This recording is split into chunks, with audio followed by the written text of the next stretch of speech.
seasons, new gear. Show the world what it means to be a fan in 100% authentic gear. Fanatics, officially licensed everything.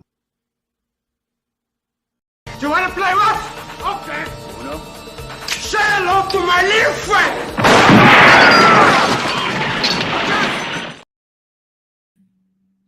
Hey, what is up, everybody? I am sorry I was late. You know, I was on time, technically. Technically, I was on time, but I fucking forgot to put the go live button. So everything, I was talking to myself for the last 4 minutes. Holy crap. I had a concussion. That's what it was. Yep, that's my story, and I'm sticking to it. But other than that, man, I hope y'all having a great Saturday night. Hope everybody's having a great time, enjoying your weekend. Hopefully not everybody's too hungover from the Cinco de Mayo. Hope y'all was fun, safe, made home okay, and hope y'all enjoying your weekend. Of course, you know how it is. We're going to be opening it up to the panel because Saturday night this is a Saturday night tailgate party, and we can't have a tailgate party without everybody. So anyway, before we get started, I just want to play this real quick. We're going to get to some sponsors. So, hi guys, welcome to the Backroom Collection. My name is Luis Cruz. I am your founder and lead designer here at the Backroom Collection. Just wanted to give you guys a quick intro video to describe the products that you're buying while you're on our site, so you can visualize what it is you are purchasing. So our main product are canvases. As you can see on our website, we have tons of designs. This is what you're going to be receiving, as you can see here displayed on my wall. It is a canvas with the design that you choose, printed on canvas, and it's spread over a thick and sturdy wood frame. It has the hardware ready to hang up, so once you pull it out of the box, it's ready to hang on the wall. These are very high quality. Shipping takes about a week or so, but this is what you're going to be getting when you purchase one of our Backroom Collection canvases. Our second product are mini helmet visors that I'm going to be adding to the website this weekend. And it's for those who have autographed mini helmets. The visors are basically a display piece that attached to the face mask of the helmet to give your helmet some pop. So that's what you're getting when you purchase a mini helmet visor. It comes with the hardware to attach it to the face mask. So just wanted to give you guys a visual of what it is, so as you're browsing the website, you can kind of know what exactly it is that's going to be arriving at your front door. If you have any questions, you can contact me on my cell phone, on email, Twitter, Facebook Messenger. You can ask me any questions you guys have. I hope you guys have an awesome day. God bless and have fun shopping. all right, and that was Backroom Collections. I couldn't phrase it any better myself, man. To be honest with you, I think I like playing this video because I want y'all to see what y'all going to be able to get when you order from Backroom Collections. It is great memorabilia, great present for Father's Day, Mother's Day, or whatever occasion you may see fit to give someone special. Here we go. Also, W Energy drink. Let's see, W Energy drink. Here we go. W Energy drink. All natural ingredients, W Energy drink. No crash, no jitters, vitamins, all natural supplements that help you focus without the crash. And if you're a gamer, if you want a little bit of that mental edge, reach for the W Energy drink. Of course, the same thing applies. Hashtag the Fins Tailgate. Let them know that we sent you. And finally, we have these awesome gears with flip-flops, beanies, flags, and t-shirts. We have great memorabilia here, man. So Anyway, let's last but not least, we'll do the rundown. We have the rundown. El Capitan, usually Sunday nights, Mondays. Hopefully he'll be here tomorrow. We're going to be doing some great breakdowns from the draft. Cup of color, daytime, nighttime. It doesn't matter what time it is. Ali has his broken takes on Thursdays. He'll be in August, in just 2 months away. He'll be here for the preseason. Also, you got my man Lewis, Rabbit Dolphin, and of course me, a la carte. I'll be here Wednesdays and Fridays and sometimes Saturdays. So hope everybody's doing well.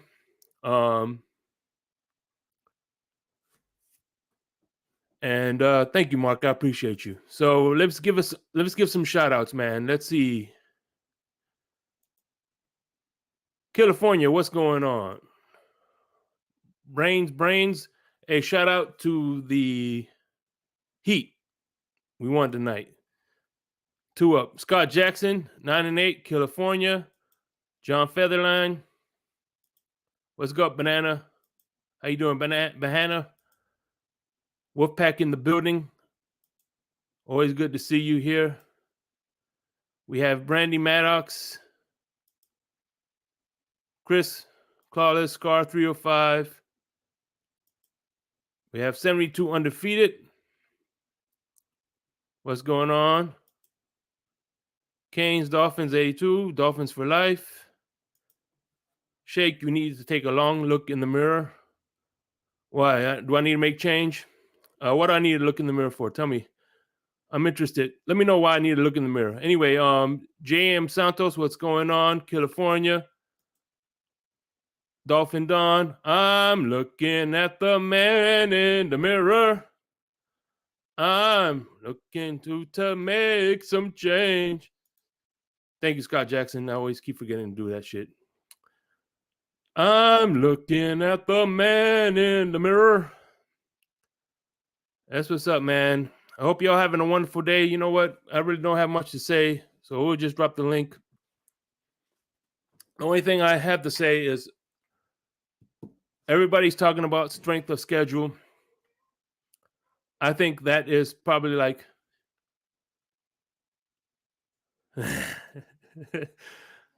okay, I get the joke now. Hell no, that's what's up, brother. Anyway,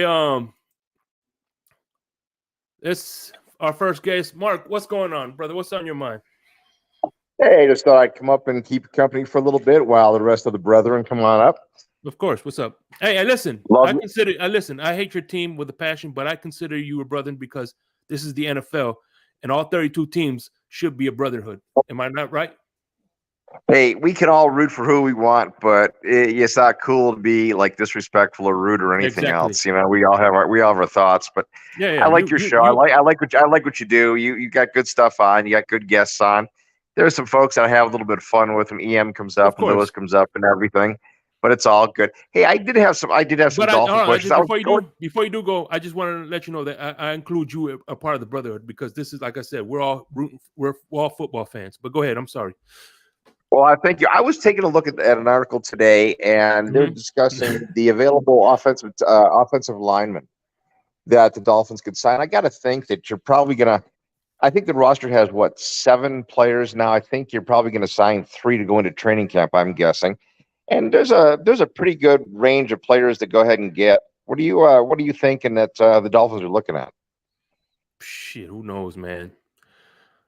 To be honest with you, I'm being honest. I'm being an honest fan, and you know me. I don't sugarcoat nothing. You know what I'm saying? As far as when I'm sitting here in this seat, if I'm sitting where you're, if I was at a guest on Batman's channel, I'll probably give you a different answer. But since being that I'm on this side of the chair, I gotta keep it real with you. You know what I mean? Okay. And to be honest with you, man, like I said, I told. Broken takes, man, and maybe it was the right call, but I always said that they were going to draft the rooms that they were heaviest in, and they sure enough did. We didn't address any need. I don't know, man. I don't think they're going to make any free agent moves. To be honest with you, I think to be honest with you, I think they're going to stay pat. I think they're going to stay pat. The only way they're going to have a free agent move if something falls falls out of the sky. But other than that, I see them saying Pat. Unfortunately, if you want to I have honest, a guess. if you want my I have answer. a guess, and I'd love to hear your opinion on it. Sure. I think, looking at who they brought in to coach the offensive line, I can see Risner coming in here, and I can see Fleming coming in here because of the experience that they have with Butch Berry. Yeah, I could see that, but wishing in one hand, shit in the other. Indeed, but you can't go to camp with 7 offensive linemen. You can't go with the 5 guys that are starters and Jones and Feeney. You got to get more players. Well, we picked, that's why they picked up all those undrafted. We still have we picked up a bunch of undrafted free agents. See, I've been waiting for years. I'm a big lover of the old Bills Dolphins classic rivalry. Yeah, me too. And I keep waiting year after year after year to get this thing in Miami right. And it bothers me that it gets so close. And you're right there, and you've got a couple of weaknesses that you can fill. You can easily fill. There are players out there. I mean, you can go. As a matter of fact, I believe the Dolphins should go get Rashaan Evans to play linebacker. I just think that they need 2 or 3 more players on that roster to really, really step it up. Yeah, because I agree with you 100%. But the Jets are obviously better, and believe it or not, I know Lewis may disagree with it, but the Bills are actually better because they're completely restructuring. It's funny, I think teams have to look at things in a unique way, like in a way that McDaniel's already doing. He's already talking about, we didn't do everything we should have done with the running game last year. We're going to go ahead and we're going to improve upon that. We're going to bring in the backs. We're going to go to a different scheme. We're going to bring in a chain to come in and add that additional burst to the line. But it's like 90% done. Well, actually, in this case, 60% because you got 60% of an offensive line. I don't know how Liam's going to turn out, to be honest with you. I think the potential's there. The fitness is there. There's one more gear that has to be kicked into gear, and I'm going to be honest with you, frankly. Eichenberg was a mistake. Period. End of statement. He's got short arms. They can't. He's not a tackle. They moved him inside the guard. He's not very good at guard. And if the Dolphins want to have a serious shot at winning, he shouldn't even be on the roster in September when it comes down to push come to shove. And I was a huge advocate of Tippmann as the first draft choice, and if not Tippmann, to go with Schmitz, because I desperately want to see for 2 reasons. I wanted to see Connor move back to guard where he belongs, and Schmitz can also play guard, so that improves the team substantially. And I have concerns because next year Connor and Hunt are free agents, and once that comes in, it becomes an issue. So for the folks that come on the panel in behind me, I like to go ahead and chop it up on those topics, staying away from the Buffalo talk and getting everybody ticked off. Let's just talk some Dolphins and let's make this team a 12-13 win team, and it doesn't take that much. No, let me tell you something. If people get ticked off because we talking Buffalo, a division rival, they got bigger problems than they actually think. And number 2, let me tell you something. And this is how I look at it. I'm gonna give you the how I look at things. I agree with you 100% on Eichenberg. It was a mistake, but at the end of the day, our last pick of the draft, we drafted a tackle with the same similar build, short arms, and so it was like it's pretty much they drafted Eichenberg 2.0. What was his name? Eichenberg? Yeah, Eichenberg 2.0. Yeah. So with the last pick, we got another tackle with similar traits. So that should. I know, and it was really that guy was disturbing at the Senior Bowl. His practices were just bad. I'm one of those weird people, I work from home and have the ability to watch all this stuff, and boy, he was getting just dominated on the one-on-ones, and that's where you really learn about linemen. And I have a hard time believing that when you've got the weapons that you have, when you have the defensive skill players that you have, when you have the coaching, that you have, and Fangio coming in to coach the defense, McDaniel developing as the head coach, that you just leave this one spot, which is just a blot. It's literally a blot. I mean, and I will talk Buffalo for just a minute but I want to talk about Buffalo failure. But before you do, I just want to highlight a comment that I couldn't agree with 100% more. Everybody talks about Christian Wilkins' extension. This is one of the guys that we need to extend right now. Hunt, oh my God, yeah.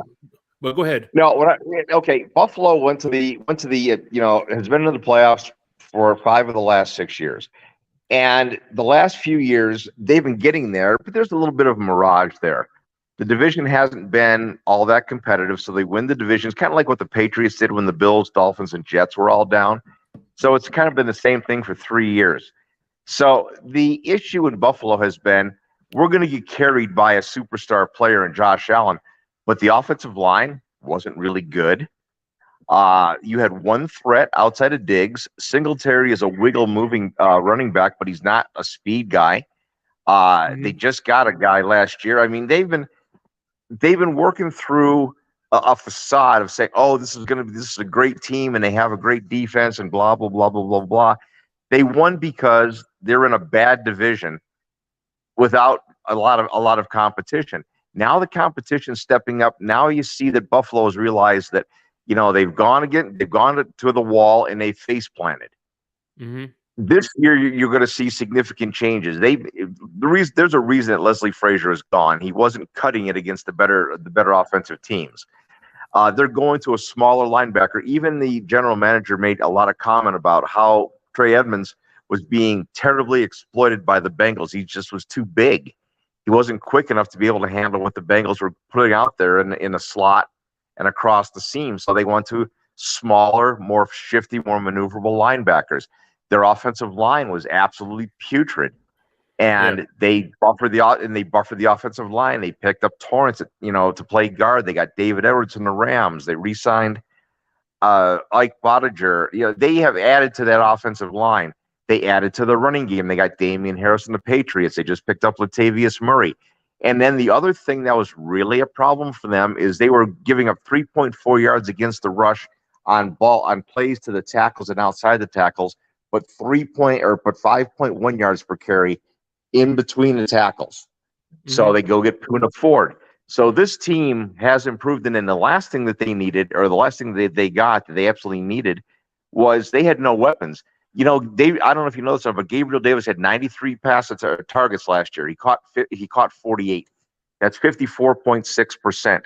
Not going to cut it. When the Bills and when Cole Beasley faded, and he went from being a spry kind of shifty receiver to a guy that would just catch and fall down. They needed another weapon. And, I read the reports and they say, well, why did Buffalo draft another tight end? He's not a tight end. He's a weapon. They drafted a weapon. It's a much better version of what the Dolphins did in Higgins, and I think what they want to do with Higgins. They wanted it in Gesicki. Gesicki wasn't it. Higgins has the potential skill set, I think, to be a really good football player. He's big enough. He's got strength. He's got maneuverability. He's an ex-wide receiver, which means he's going to be flexible and can catch. That's a very, very underrated pick, in my opinion.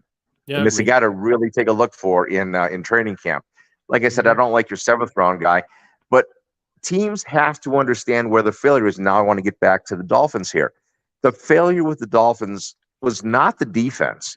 The defense had it, and I am not going to blame any team for giving up the amount of points that Miami gave up when every time you turn around, a guy in your secondary is blowing out a knee or an ankle or this or that and the other. It was unfair to blame Boyer to the level that he was. Am I glad Fangio's in? Absolutely, because it makes the team much more competitive. Correct. And I also think that having a number of quality cornerbacks that you have on your roster gives you great trade possibilities. Because nobody in the league has the depth at corner that Miami has. Nobody. In my opinion, Buffalo's good, but not that level of good. So I think you got tradable players that can go ahead and help fill some holes.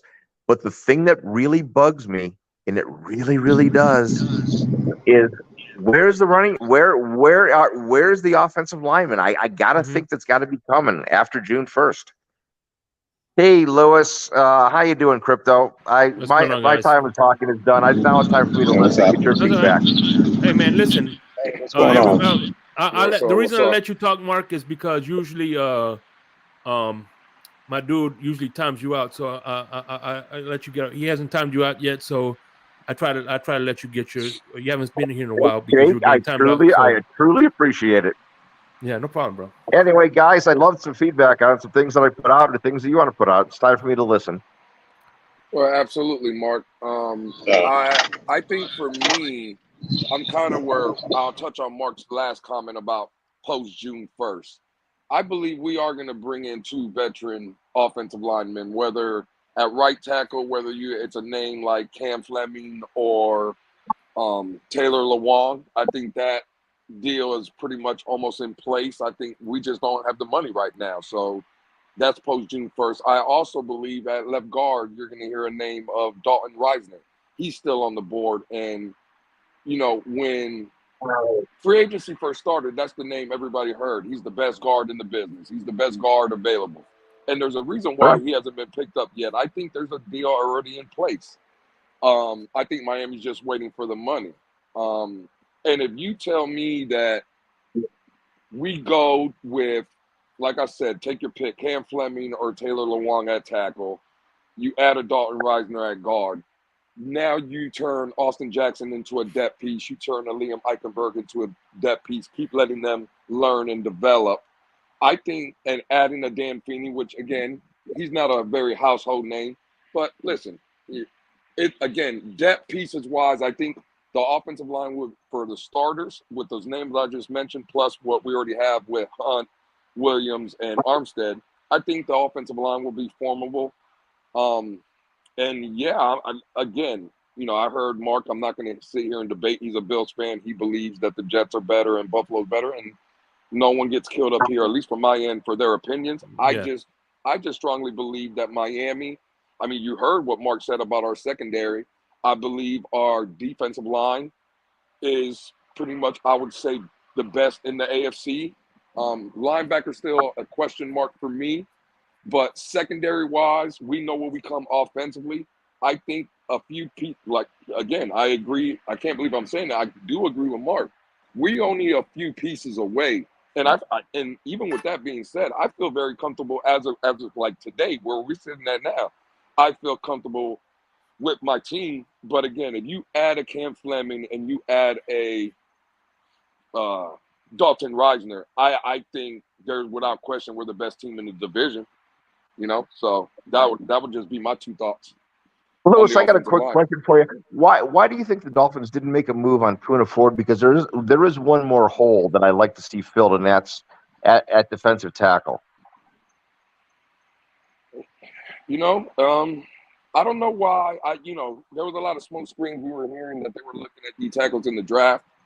You know, I've been one of the guys in the community saying I would not re-sign Christian Wilkins, so I thought that might be a need.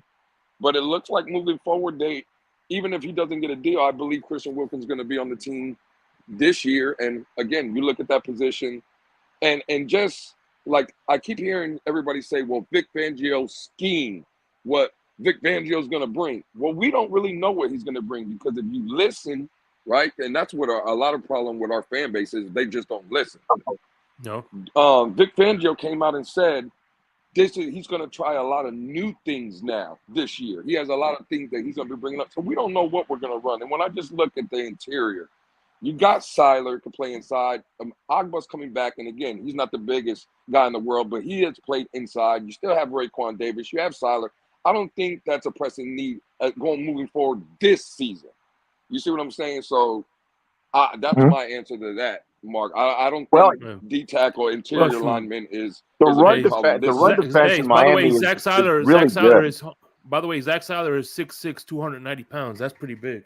Well, I was talking not Siler. I was talking about Agba. Oh, okay. If you wanted, again, remember Agba in Kansas City, and I believe a little bit in Cleveland as well. He played inside. So I just think, bro, if you look up and down this roster on the defensive side of the ball, you have a bunch of players that can do multiple things. right? So I think when people say, "Oh, it's going to be a base 3-4 or base 4-3 or whatever," I don't think so. I think Vic Fangio's going to come in. You're going to see different variations of the defense. One week will be this, another week will be this, and during the game, they'll just make adjustments and be moving players up and down the field. So, it is what it is. I really I could be wrong. I think this is, as it stands, and of course the X factor is always injuries, and of course when we're talking injuries, we do have to talk about Tua. I like just about everything else on the football team, and for the way it's being used. See, one of the things I believe in is if you have a belief in a scheme and a mindset, Miami's going to run the most unique speed offense in the league. They've got incredible explosiveness that no other team in the league has. They don't. Nobody has it. So what you do is you exploit that speed and you see if that system is going to work. You have a quarterback in Tua who's got that great intermediate accuracy. He can get rid of the ball. He's only taken 20 sacks a year each of the 3 years he's been in the league. So he's not sack prone. The offensive line was averaging I think Mostert averaged 4.9 yards per carry and Wilson averaged 4.5. So I don't necessarily think the run blocking is an issue, but run blocking is all a byproduct of the scheme. And McDaniel's already said that he felt that he failed in not running the football enough. Fine. We learn from experience. You're better for the attempt. And you move forward. So the speed offense is something that's unique to the league. And I think that uniqueness, and you couple that with what Fangio is not going to say he's going to do on defense. He's saying that, he's going to invoke new things. Great. That gives the Dolphins a huge first 4-game advantage, in my opinion. Because teams aren't going to know what the heck they're staring at. Absolutely, and I would agree with that. And to kind of piggyback on that, it was the same thing last year. You seen that's why we got to that 3-0 start, and then injuries started to happen. But it was this kind of same thing, Mark. Like when you watched it, no one knew what Mike McDaniel was going to bring. No one knew how explosive this offense was going to be. No one, so it kind of gave us a up on the offensive side. So I agree with your statement about Vic Fangio coming in, and if he sticks to his word and what he's telling us, he's going to be bringing new things and implementing new things to his defense. I do believe you. I think the first 4 or 5 games, I think this defense can be really, really lethal. So. Yeah, I just think it's really interesting in that Fangio obviously knows exactly what he's going to do with the players. He's just not going to say anything right now, and it's going to all right, we're going to do this. We're going to vanilla it out in preseason. Yeah. They were going to come in regular season and then come, full bore, and you don't know what you're going to see. You could easily see a scenario where you've got Howard, Ramsey, Smith, Kohu, and Needham all and Holland all on the field at the same time. Yeah, but the one thing you're not going to see from Vic Fangio is him trying to put a square into a round hole. I think he's gonna implement a defense that's gonna match the personnel that he has on the field. Well, Shake, I think the most important. I'm sorry, Mark. Go ahead. I'm sorry. No, I was just going to say the scariest thing that teams need to concern themselves with is what happens if the Dolphins go with that set where they've got 6 DBs out there and they find a way to manufacture organic pass rush. Then you've got hell in a handbasket. You got nobody open and a pass rush coming. Oh, absolutely. Listen, the scariest thing for the league, right? And again, hopefully the offense even gets better. But let's say they just finished where they finished last year, top 6 in the league offensively. If this defense ends up getting we don't even got to crack the top 10. What were we ranked? 27th last year? If this defense even becomes a top 12 defense and Miami stays at the top 5, top 6 in offense, they're like 22nd. It's the scary. Well, even at 22nd, if you can get that 22nd number down to the top 10, let's say 10 to 12 range, and Miami is a top 5 team offensively, bro, that's the scariest thing in the league because I guarantee you right now, and again, no offense, Mark, I know you're a Bills fan and maybe we have some Jet fans in there, but nobody wants to see Miami in the top 10 on both offense and defense because I'm telling you right now, there's not a team in this league that wants to face that team if that's the case. I agree, and I'll tell you something else that I would say. I would say only with a caveat that we need to be top 10 scoring, because moving inside the 20s gets you nowhere, really. I mean, exactly. you have to be top 10 in scoring, because teams are willing to bend and don't break. We don't have to have a bend don't break offense at the same time. Well, absolutely, Crypto. But I think the number we finished at, what did we average? What, 22, almost 23 a game last year? Let's say 24. I think you averaged 24 last year. Okay, so 24. It was right to be 24. Okay, so 24. Let's just say we bump that up 3 points and our average is 27 a game, right? If that defense, let's say, cracks a top 10, and I think we were averaging or giving up 23, 24 last year. Let's say that number comes down to 20. What are we looking at? I mean, again, that's a 7-point, basically a 7. You're winning most games by a touchdown if that's the case. And again, I keep saying it. Everybody keeps saying, well, Lewis, you're a flip-flopper, you're this, you're that. I can be what I want. I just strongly believe the way the Dolphins are currently constructed and some of the moves that I believe we are going to make, if this team stays healthy, this is one of the scariest teams in the league. It really is, top to bottom, roster-wise. Because, again, no team in the NFL is going to be perfect. You're always going to have a hole somewhere. This is not Ohio State. This is not Alabama, where you have 53 top 5 recruits. The NFL doesn't work like that. But if it show doesn't, we need to give up our pursuit of freaking Dalvin Cook and move forward. Right. Yeah, you can't have everything perfect. And when I just look, and again, you have a Bills fan up here, Mark, that is telling you, in his opinion, the secondary is top-notch in the league.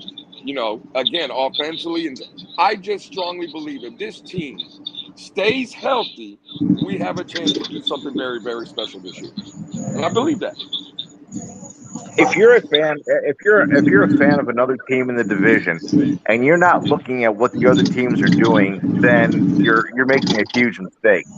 And when you look at Miami, and what I never understood last year was the preponderance of going to a blitz when you had an injured secondary. That was the thing that hurt you.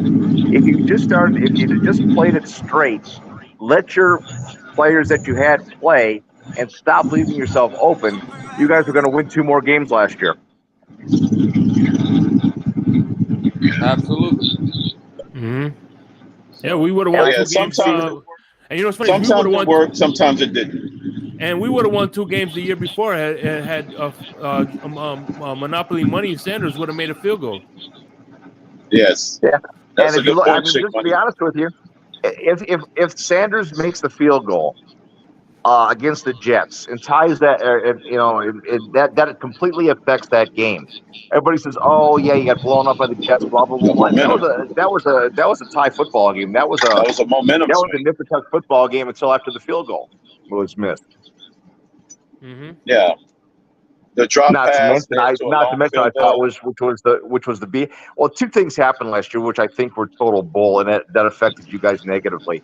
The call on Bridgewater in the Jets game causing you to lose your starting quarterback was just gross. And the other thing that I thought was gross, and I called and I pointed out right from the beginning of the season, you guys got hosed on the schedule. You did.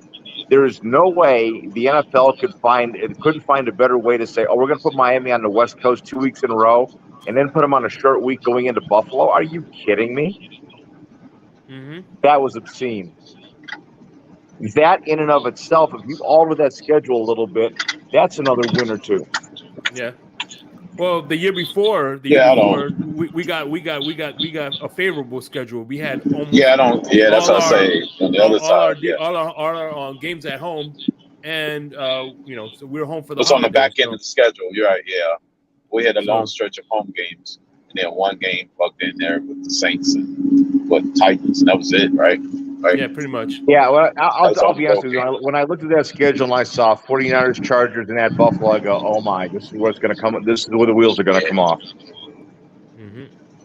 Then the injuries hit all at the same time. So you go to San Francisco. You got secondary injuries. You got Armstead, can't play. The Charger game, I think, was just a game that was a combination of a Tua disaster and coaching disaster, or whatever that was all about. And then you came back and you played a solid game in Buffalo, and you could have easily won the football game. You were ahead in the 4th quarter. You could have won the game. You know what? I think the Dolphins should have did. when they instead of see what happened was what they did was they left LA, went back home to Miami only to go to Buffalo. I think what they should have did was listen, I know you want to see your family. You have the whole off season to be with your family, right? Sacrifice that 1 week. Instead of coming to Miami, they should have just went straight to Buffalo instead of doing all Right. this traveling. Exactly. Good point. Well, I know for me, and listening to Color the past couple of days, right, where he says about Aaron Rodgers that Aaron Rodgers lost his will to win in Green Bay, and that's just Color's opinion. And I'm not killing Color, but when I listened to it for the past couple of days, it started hitting home with me, and I started thinking. And this is why, and I would love to get into this conversation, right? Mm-hmm. This is why I'm so high on Tua this season now. Because to Color's point, if that's the case about Aaron Rodgers falling out of love with Green Bay, right? That's why I think Tua's going to be or do his best to stay healthy, right? A lot of the past couple of years, we've seen Tua, whatever, maybe he could play through an injury or whatever. Or for whatever reason, he just didn't stay on the field. I think Tua knows that for whatever reason, and again, barring like an ACL or something like that, that obviously is going to keep you off the field. But I think if Tua, let's say, throws a ball or throws a pass and his finger or his hand hits a helmet, I don't think Tua's missing the next week. I don't think Tua's coming out of the game because I think Tua knows now that he has with this team and this roster and the expectations that all of us have for this team. I think, to Color's point, I think Tua now, just to use Color's point with Aaron Rodgers falling out in love, I think Tua knows this year's his last year to prove it. I think he knows. So again, barring anything, blown out knee or something like that, that obviously has to keep you off the field. But all these little, maybe a little nick here and a lick there that might keep Tua in the past years out of game, maybe 2 games. If that's the case this year, I think that young man is going to do anything in his power to stay on the field. So that's why I do think Tua will play most of the games this year. Again, if Tua plays 15 out of 17 games, I think Dolphin fans, we can live with that. We just can't have Tua for 12 weeks out of 17. But if you can get a healthy Tua playing well for 15 out of 17, I think all of us as Dolphin fans would sign up for that. Hell yeah. But before we go further, let's welcome Dolphin for Life. What's going on, brother? What's on your mind? What up, everybody? How you doing? Hey, what's up? Hey, I want to first of all shout out to Shay and shout out to Lou. I ain't never thought that Lou would be on point like he been on point the last few weeks. That boy is spitting straight facts lately. I'm about to campaign for him to be on FS1 or First Take or something. That boy been on point. But besides that, yeah. Besides that, I'm excited for the season. We got, to me, like at best, at worst, top 3 defense on paper, and that's all we can go off of in May is on paper, and top 10 offense. So we got a top 10 offense and a top 3 defense. I mean, I know the schedule is really tough, but everything. I mean, let's say us against Cowboys. Yeah, Cowboys is tough, but I think we should win that game. Us against Giants, I think we should win that game. I mean, even against our tough opponents, I think we should win that game. So it's pretty cool. Yeah, man. Listen, I agree. But Shake, you see that last comment by CB83? You highlighted it. Bro, you can't win in this community, bro. No, you can't.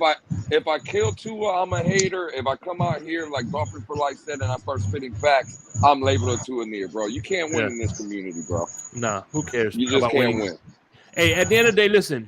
The one thing I said about the strength of one of the things I believe that the strength of the schedule is bullcrap. Hey, can you put yourself on mute because you giving a lot of feedback, Dolphin for Life. Thank you, brother. Hey, when you need a space, when you need something, saying something, just say something. You know what I'm saying? But no, the reason I think of the strength of the schedule is bullcrap. If you're the Super Bowl contender team, if you are that team, it doesn't matter who you're playing. You should win that game. So at the end of the day, if you are that team, you should be the strength of the schedule. You should be. So if you saying, they should be favored. They will most likely be favored. Yeah, because at the end of the But they'll day, be playing first place teams throughout. Yeah, for the most the part. playoffs. Yeah. So at the end of the day, if you're that team that you say you are, if you believe this team is a Super Bowl contender, that straight the schedule don't mean crap, because at the end of the day, we got to beat every team that's in front of us. So that's how I feel about the strength of schedule. To me is a bunch of bull crap.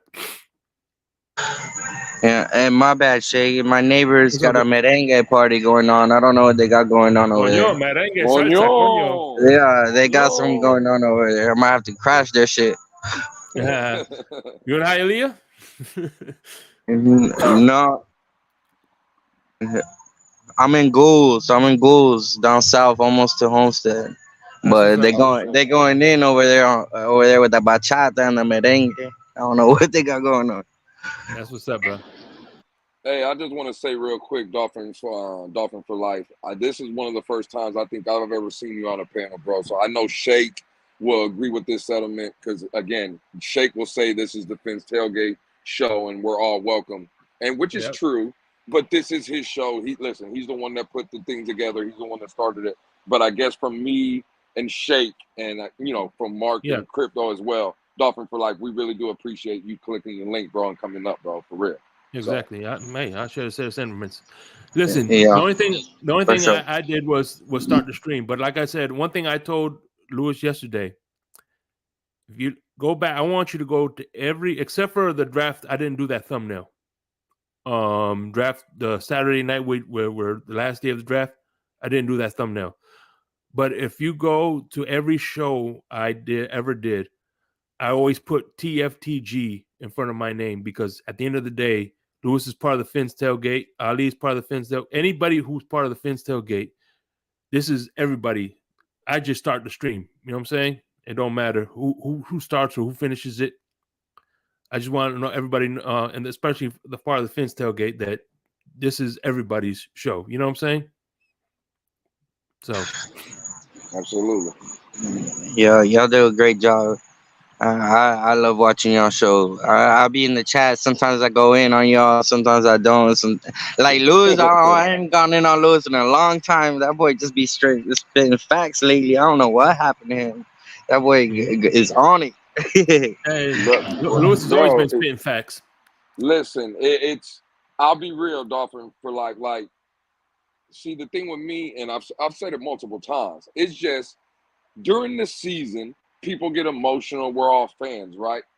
I'm just not going to be, because we have two haters for real. I've seen it. I've witnessed it. Mm-hmm. Then we also have two extremists to where it's always an built-in excuse for Tua no matter what. Mm-hmm. I try to be in the middle. So right now, during the season hasn't started, I'm very high on the football team. Now, week one, we come out and Tua throws 2 interceptions for 200 yards and looks like absolute dog shit. I'll be the first one in the community to kill him. But seeing what I seen last season, barring any injury and him staying on the field, I do think this kid is a winner. I do think this kid could get the job done. So I'm going to be positive. And I think the way I do it, and again, I'm not telling anybody how to fan or what to believe. I'm not here for that. All I'm saying is let's be objective with the kid and be fair with him. If he plays good, praise him. If he plays bad, kill him and keep it moving, man. You know what I mean? That's what it really is. That's all it is. And the thing, and here's the thing too, people got to realize too, there's a caveat to that, because if the Dolphins lose, they want to put the blame on Tua. Just because they lose doesn't mean it was Tua's fault. You have to also look at the big picture. Some people, there was a lot of losses that Tua lost that wasn't his fault, but they want to throw it at his doorstep. Just like there were some games that we won that wasn't because of him, and they want to give him that too. So at the end of the day, I think win or lose, you have to physically, you have to objectively look at the game and see where the problems were, if it was him or not. And sometimes it was, and sometimes it wasn't. So at the end of the day, just because we lost the game, it doesn't necessarily mean that the blame falls on his doorstep.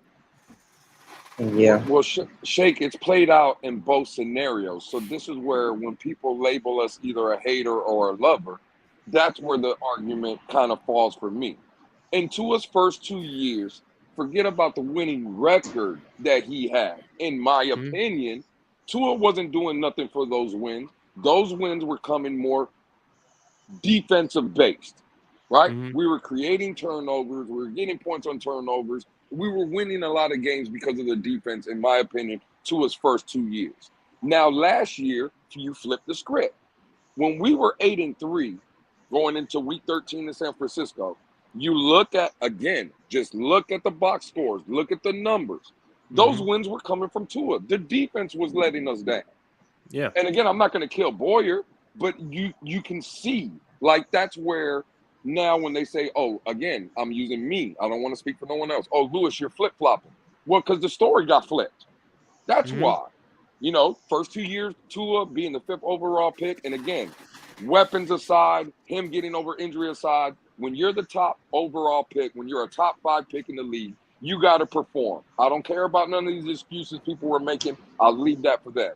In my opinion, he was underwhelming his first 2 years. Last year, he had a bounce-back year. And now, if everything comes together and this kid stays healthy, I do believe we have the right guy playing quarterback for us.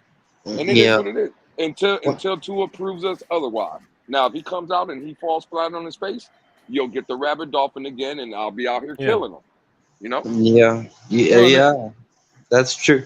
That's facts because Lewis killed his ass after that Green Bay game. And but besides that, like when I look at Tua getting picked 5th overall, I don't blame Tua for that. That's the Dolphins making that decision. Like me personally, I would have taken a tackle and then seeing if I could get Tua at 18. But they went the other route. Like he came out injured. He was injured like when he got drafted. So like that first year is a wash. And then the second year he had like 4 offensive coordinators and a defensive coach as a head coach who didn't believe in him. So that season is kind of a wash too. Like everybody was like, "Oh, he did so good on the check downs that year," because that was the only play they would run. That's all they would give him was check downs. And on top of that, you got to remember who we played that year for COVID. We played. It's like our 7-game win streak. We played Tyrod Taylor, some dude named Ian from the Saints, like just weird quarterbacks. Like we played nobody really. I'm sorry, Dolphin, for like that was just funny to me. I'm sorry. No. Yeah, well, but that would be the testament of our defensive strength, making those quarterbacks play bad. Well, that I mean, that not all bad quarterbacks just instinctively play bad. The defense do have something to do with it. Yeah, no. They wouldn't just give crap to those touchdowns. Our defense was our strength of our team. Our defense was out there jumping routes. First play of the game, he jumped the route on Ian Book and took it to the out. That wasn't a bad decision by Ian Book. Yeah. That was just the defense jumping the route. Right. And one thing, one thing I wanted to touch on. Oh, I'm sorry. Go ahead, Dolphin. Go ahead. No. Like, yeah, our defense made plays. Our defense was our strength, and I believe our defense is going to be our strength this year again. Just look how our first pick that we had was defense. Like that's obvious. Like, and you know that's always been the Dolphins' motto. Like for the most part, since Dan Marino left, is win on defense. So I think this year is going to be built on defense. Yeah, see, I agree with that as well. But see, the where I'm more positive now is because we have an offense to come with it. See, before when the defense, it was just the defense, there was no offense. Last year it was offense, there was really no defense. Again, they played well in certain games. I'm not going to kill the defense 100% of the time. I think they kept us in a lot of games that we could have won if we would have played better offensively. That is also a fact. But just the totality of the whole season, I would say, the defense was underwhelming. But again, when we hired McDaniel, one of his first press conferences, he told everybody, in his opinion, he thought the defense was going to step back. But to your point, Dolphin, for like, if the defense shows up this year, I do believe that the offense will follow. And again, I said it earlier when it was just me, Shake, and Mark. If we find a way to be a top 10 offensive team and a top 10 defensive team, the sky is the limit, man. again, in my opinion, there's not a team in the NFL that wants to see the Miami Dolphins in the top 10 in both categories. And Lewis, in May, as we are right now, do you not see our defense and our offense on paper are both top 10? Oh, absolutely. Listen, you're Dolphin for life. I've been preaching that for the past month already. It's on paper, roster-wise. I don't think there's a roster. Again, there might be teams that are comparable to us, but are we getting blown out like in previous years of the Miami Dolphins? We might have a talent here, a talent there, but the roster up and down wasn't as talented as it is now. It's not even a question anymore. This is one of the most talented rosters, and again, it has to come together on the field, and that's a big if. And I get why people are skeptic of it. And Louis, why is it a big paper, if? Bro?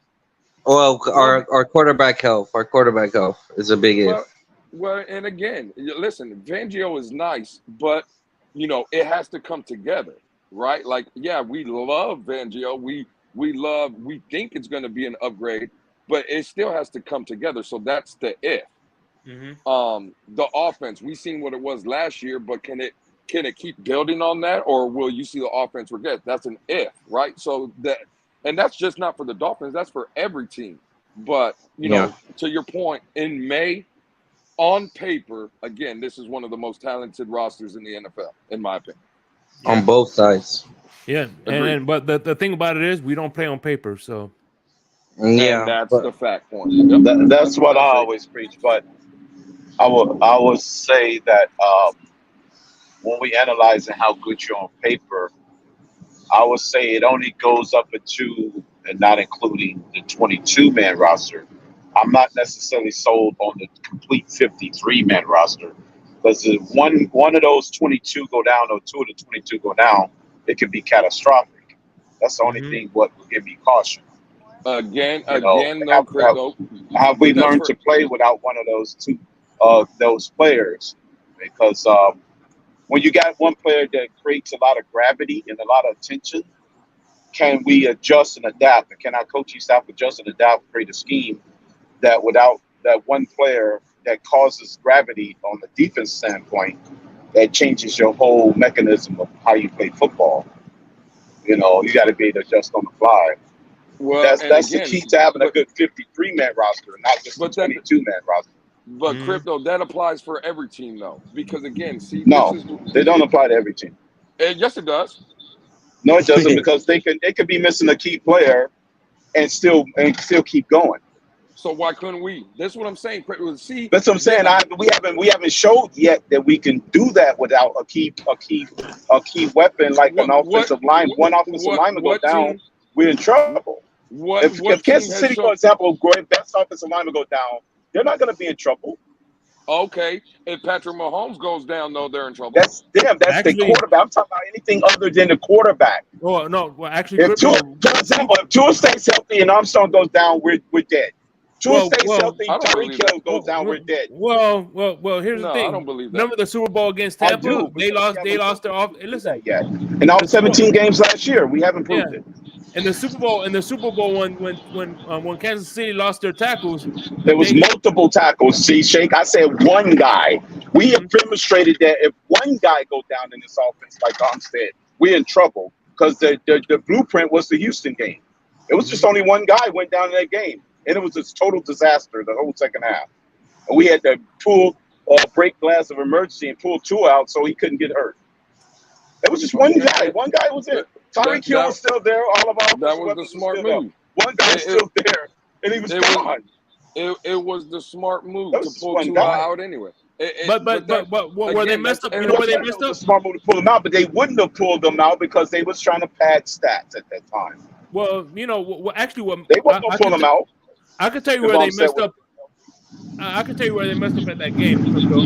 That Houston game, you know where they messed up at was when they put Austin Jackson, when they took out Brandon Shell and put in Austin Jackson. They should have left Brandon Shell there, because if Austin that guy got hurt, Austin Jackson could have played his natural position at left tackle. I think that's one of the reasons why Brandon Shell isn't back, because He's a good right tackle, but he's not a good left. He's not a good left tackle. Absolutely. And it's just Well, that funny will to be me. on the offensive line. It's just funny to like me coach. I'm again. sorry. Again, it's funny to me, and I brought this up I got you. whenever I think it was last night or 2 nights ago, whenever it was. But I brought it up. And again, I'm going to bring it up again because I just don't get it. The argument is, right, and I even see people in the chat saying it, well, we're paper champions. It has to come together. It has to do this. And then Crypto is up here. And again, I love Crypto. I'm not killing his opinion. But Crypto will tell you, well, if a player goes down, Miami hasn't showed the ability to do like this and that. And again, that's fine. I'm just saying that's what makes me cautious because we haven't yet to reach that level of our elevation of playing chess and not checkers. And I get that, Crypto, but see, this is where you miss me. And everybody else that says that misses me as well. And I would just love for people to explain it. Because the same people, the Dolphin fans, because Crypto is my brother, he's a Dolphin fan. And he'll say that about the Miami Dolphins. But the New York Jets, right, haven't done anything. Their track record, right, and what they've done, haven't done anything. But if I ask Crypto what's his opinion on the Jets, don't you have a high grade for the Jets, Crypto?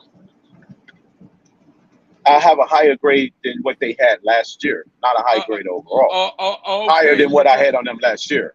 Okay, but I'm just saying in general, you see how I as far don't as understand AFC conference, as far as the conference go, it wouldn't be that much high because they got depth issues too in certain spots. I'm just saying, I hear a lot of the same thing. Well, Miami has to prove it. Miami has to show it. But they have to prove it because one of their key positions got significantly better, where everybody else kind of stayed the same. You know what I mean? So that's the only reason why I may have a slightly high opinion on them, because they literally went from night to day in one key position on the football field. Again, but that night to day that everybody's talking about lost to Detroit in his building with a chance to go to the playoffs. That's true, but that Detroit Lion team is the same Detroit Lion team that beat the crap out of those same Jets with Zach Wilson. And that Detroit Lion team is the same team that Detroit Lion team is the same team that Miami went into their building and waxed the floor with them. Correct? They didn't wax the floor with them. Beat them by 4 points. What do you mean? That was a dog fight. What are you talking about? Again, the final score, Crypto. 31-27. I would agree, Crypto. The final That's score a dog fight. Okay, and I agree. Listen, I'm agreeing with you. How many points did that great offensive team in Detroit score in the second half? They didn't. That's credit to Josh Boyer. Again, that's credit to the Miami Dolphins. Yes, well, the defense had to do that. Boyers had to call the defense and shut out their offense. All I know is this great upgrade that the New York Jets are acquiring or just acquired couldn't beat that same team. That's all I know. All I they didn't. But yeah, but that's true. But there are also teams that Green Bay beat that we didn't beat. So it goes both ways. That's what I'm saying. I'm not a Jet fan. I don't know what the Jets and Green Bay did. All I can tell you is from a Dolphin perspective. Right, I'm just saying it's all about matchups at the time you play them. But when at the time that we played Detroit, they were 4-7 or 3-7. At the time Green Bay played them last game of the season, they were already above 500. They were already on the run. Detroit was already playing good football. I don't know about record wise and stuff, and I'll take your word for it. They were 4-7 when we played them or whatever. All I remember when we were going into Detroit, they were a top 5 offense, correct? Mm-hmm. Yeah, they were a top 5. Well, they was probably I don't care. 1 or 2 at the time, and they was 31 in defense. Again, they was like they offense defense. What I'm saying is, I just don't know what the obsession is with Aaron Rodgers, when, in my opinion, the guy has been underwhelming. He's just overrated. But it's underwhelming based on his own standards that he set for himself. A lot of people lose sight of that. What I'm saying here, Lewis, Aaron Rodgers has set such a high bar in the league. Any downtick, I'm talking about as far as the ratios of touchdowns to interception. 1 I year, don't care 2 about years none of ago, that. he was 44 to 6 touchdown interception ratio. And tell me how Any deviation in that, any deviation of that is considered catastrophic based on his own standards that he set. And in that year you're talking about, Crypto, when he had 4 interceptions, he also led the league, right, in throwing the ball out of bounds. Now, that's a credit to him, but let's not make it seem like he's out here taking chances. If there's nothing available, he throws Well, he the ball must away. do a lot of passes. He must do a lot of passes because he was damn near 70% completion percentage. I'm not That talking. means he must have threw a lot of passes. You're missing the argument. You said you're giving him credit for 4 interceptions, and I'm going to give him credit too. But at the same time, let's not make it seem that if the play is dying or there's nothing available, he just throws the ball out of bounds. You're not going to throw interceptions if you're taking chances. And again, he threw enough chances to throw 44 touchdowns. This resume that everybody keeps telling me about, that, oh, he is so great. The greatness of Aaron Rodgers. The man has played 20 plus years and has 1 Super Bowl. Yes, and also he's entitled. I was saying the same thing about Deshaun Watson. Over a 20-year career, you're entitled to have 1 bad season. That's a rite of passage. You're entitled to have 1 bad season. If you're as great as everybody makes it seem to be, you can't have 1 Super Bowl in 20 plus years. I'm sorry. Yeah, you can. Yeah, you can if you have a team like the Patriots being a dynasty. Are you again? How many? The Super Bowl? How many? He didn't even make the Super Bowl. He made it in half the time. 10 of the 20 years. Crypto, the man has played 20 plus years. He's been to 1 Super Bowl. 1. Okay, but then if he's, but the point is, other teams in his conference was just as good as he, team-wise. Who? The Giants, the 49ers, the Eagles. Are you kidding? There were teams that was betterly constructed. Those 49 teams were better constructed.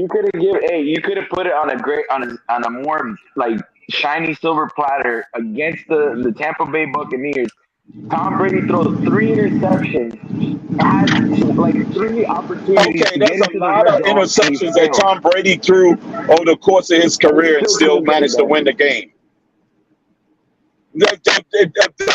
Stop. Let's acting like he's the only Tom Brady's victim. Stop it. You see, Tom Brady was a victim in that same year in the Super Bowl against the Atlanta Hawks when he came back from 25-3. He made it a lot. It wasn't like Brett Favre's his only victim. I'm not Brett Favre. I mean Aaron Rodgers. Hey, Color, blink 3 times if you need help. This is the problem right here. Now Color says bad season with 111.9 passer rating. I thought, again, for me, these are never my argument. When do I throw stats like numbers of passer rating? I thought we don't care about that. Because, again... No, I never said you said that. I never said you said that. I'm just going by Color. I'm saying Color, right? I never threw out a rating. Whether we like it or not, what was Tua's passer rating? Wasn't it high? 105. Okay, a 105. Now, we're not saying Tua is Aaron Rodgers, but if we're going to come out and say Tua is trash, how can you be trash with 105 passer rating? I don't want to care. I never labeled him trash. What I'm talking about, I don't throw stats like passer ratings and QBR and shit. No, because it's all relative to the game. Because that shit don't mean shit to me. What matters to me is on the field play. What matters to me is on the field play. And if you're a clutch player and you can win, and all I know, Aaron Rodgers, in my opinion, I'm not speaking for no one else, my opinion, Aaron Rodgers is one of the most overrated quarterbacks I have ever seen. Period. I would never say he's overrated. He's the first ballot Hall of Famer. I'm never going to say he's overrated. He's the first ballot Hall of Famer. I'm never going to say that. Oh, yeah. In the regular season, this how I see the Jets. This how I see the Jets.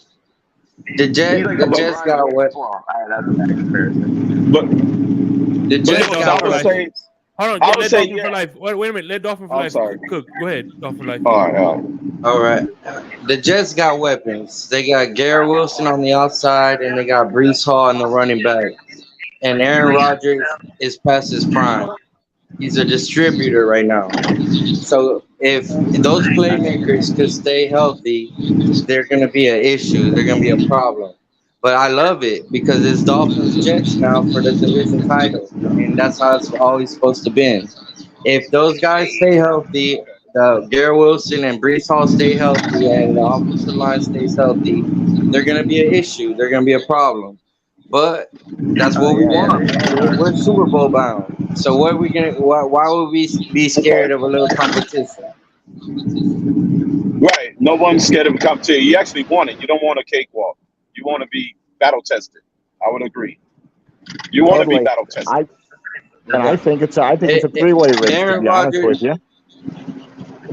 And Rodgers is past his prime. He's past his prime, and he's gonna if he gets hit.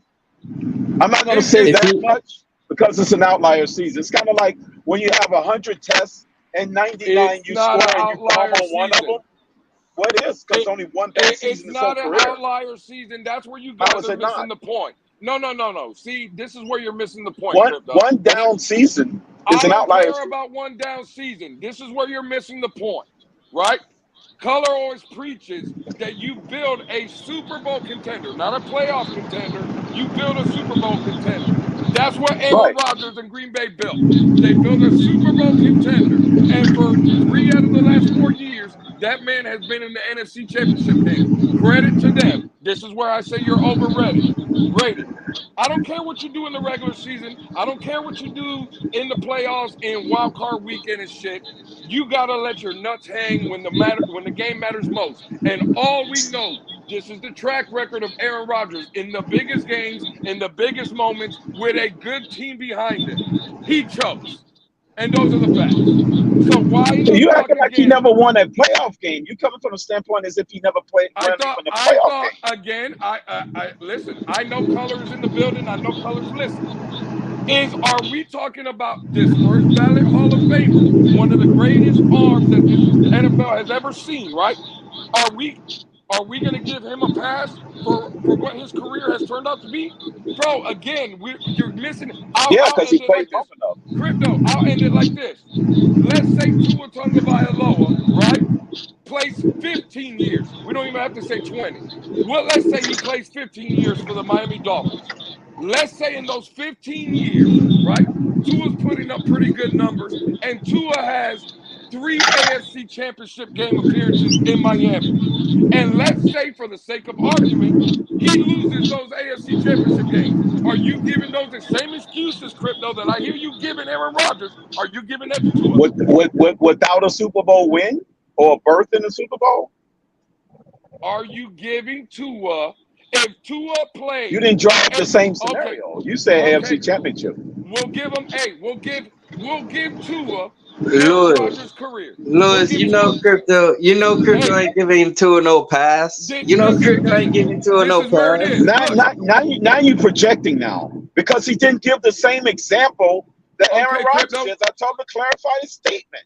Crypto, why you just don't jump and say I'm not giving him a pass when he's not given the same circumstances? Okay, Crypto, I'll give you. Hey, Crypto, I'll give you the same scenario. Please don't project. Hey, Crypto, hold on, Crypto. Don't worry about none of that. Listen, I'll give Tua Tagovailoa the same career that Aaron Rodgers had. Are you giving 2 of those passes? If he has one Super Bowl, it's the exact same career. What's the difference if it's the same career? No. Gentlemen, can I? What's the difference? Can I intercede here, please? So what you're trying to say is, I think I have a better analogy. Hold on. Wait a minute. So what you're trying to say is that that Crypto isn't going to give him the same pass because the guy's name is Tua? I don't say that. That's what he's insinuating. No. I want to say real quick. If it's a Zach duplicate career, he gets the Zach duplicate excuse. Real quick. I want to say Lewis and Crypto are correct, and that's why the debate is so good. Well, let me interject something here because I think I have a better analogy. Can't we better analyze Aaron Rodgers to Dan Marino? Because that's really what we're talking about. Oh, damn. Dan Marino went to 1 Super Bowl and never did anything else in his career. Aaron Rodgers has won one Super Bowl and really never finished successfully in the rest of his career. Forget Tua. Tua hasn't even shown he can win a game in December. Okay, Mark. Tua's Let's not play even a your relevant game. part of the conversation yet. Okay, Mark. Let's play your game. And by the way, Mark, Yeah, Mark, that's Mark, a true comparison. Marino Tua and has Aaron one- Rodgers. Tua has Actually, one that's game the in real December. comparison, to be So honest I don't with want to you. hear that bull crap. Because they Tua both has played one about game in 20 December. years. Okay. They both played about the same amount of years. And again, that is a great comparison by Mark. This is where crypto and people like crypto, right, that have that same opinion, will lose the argument.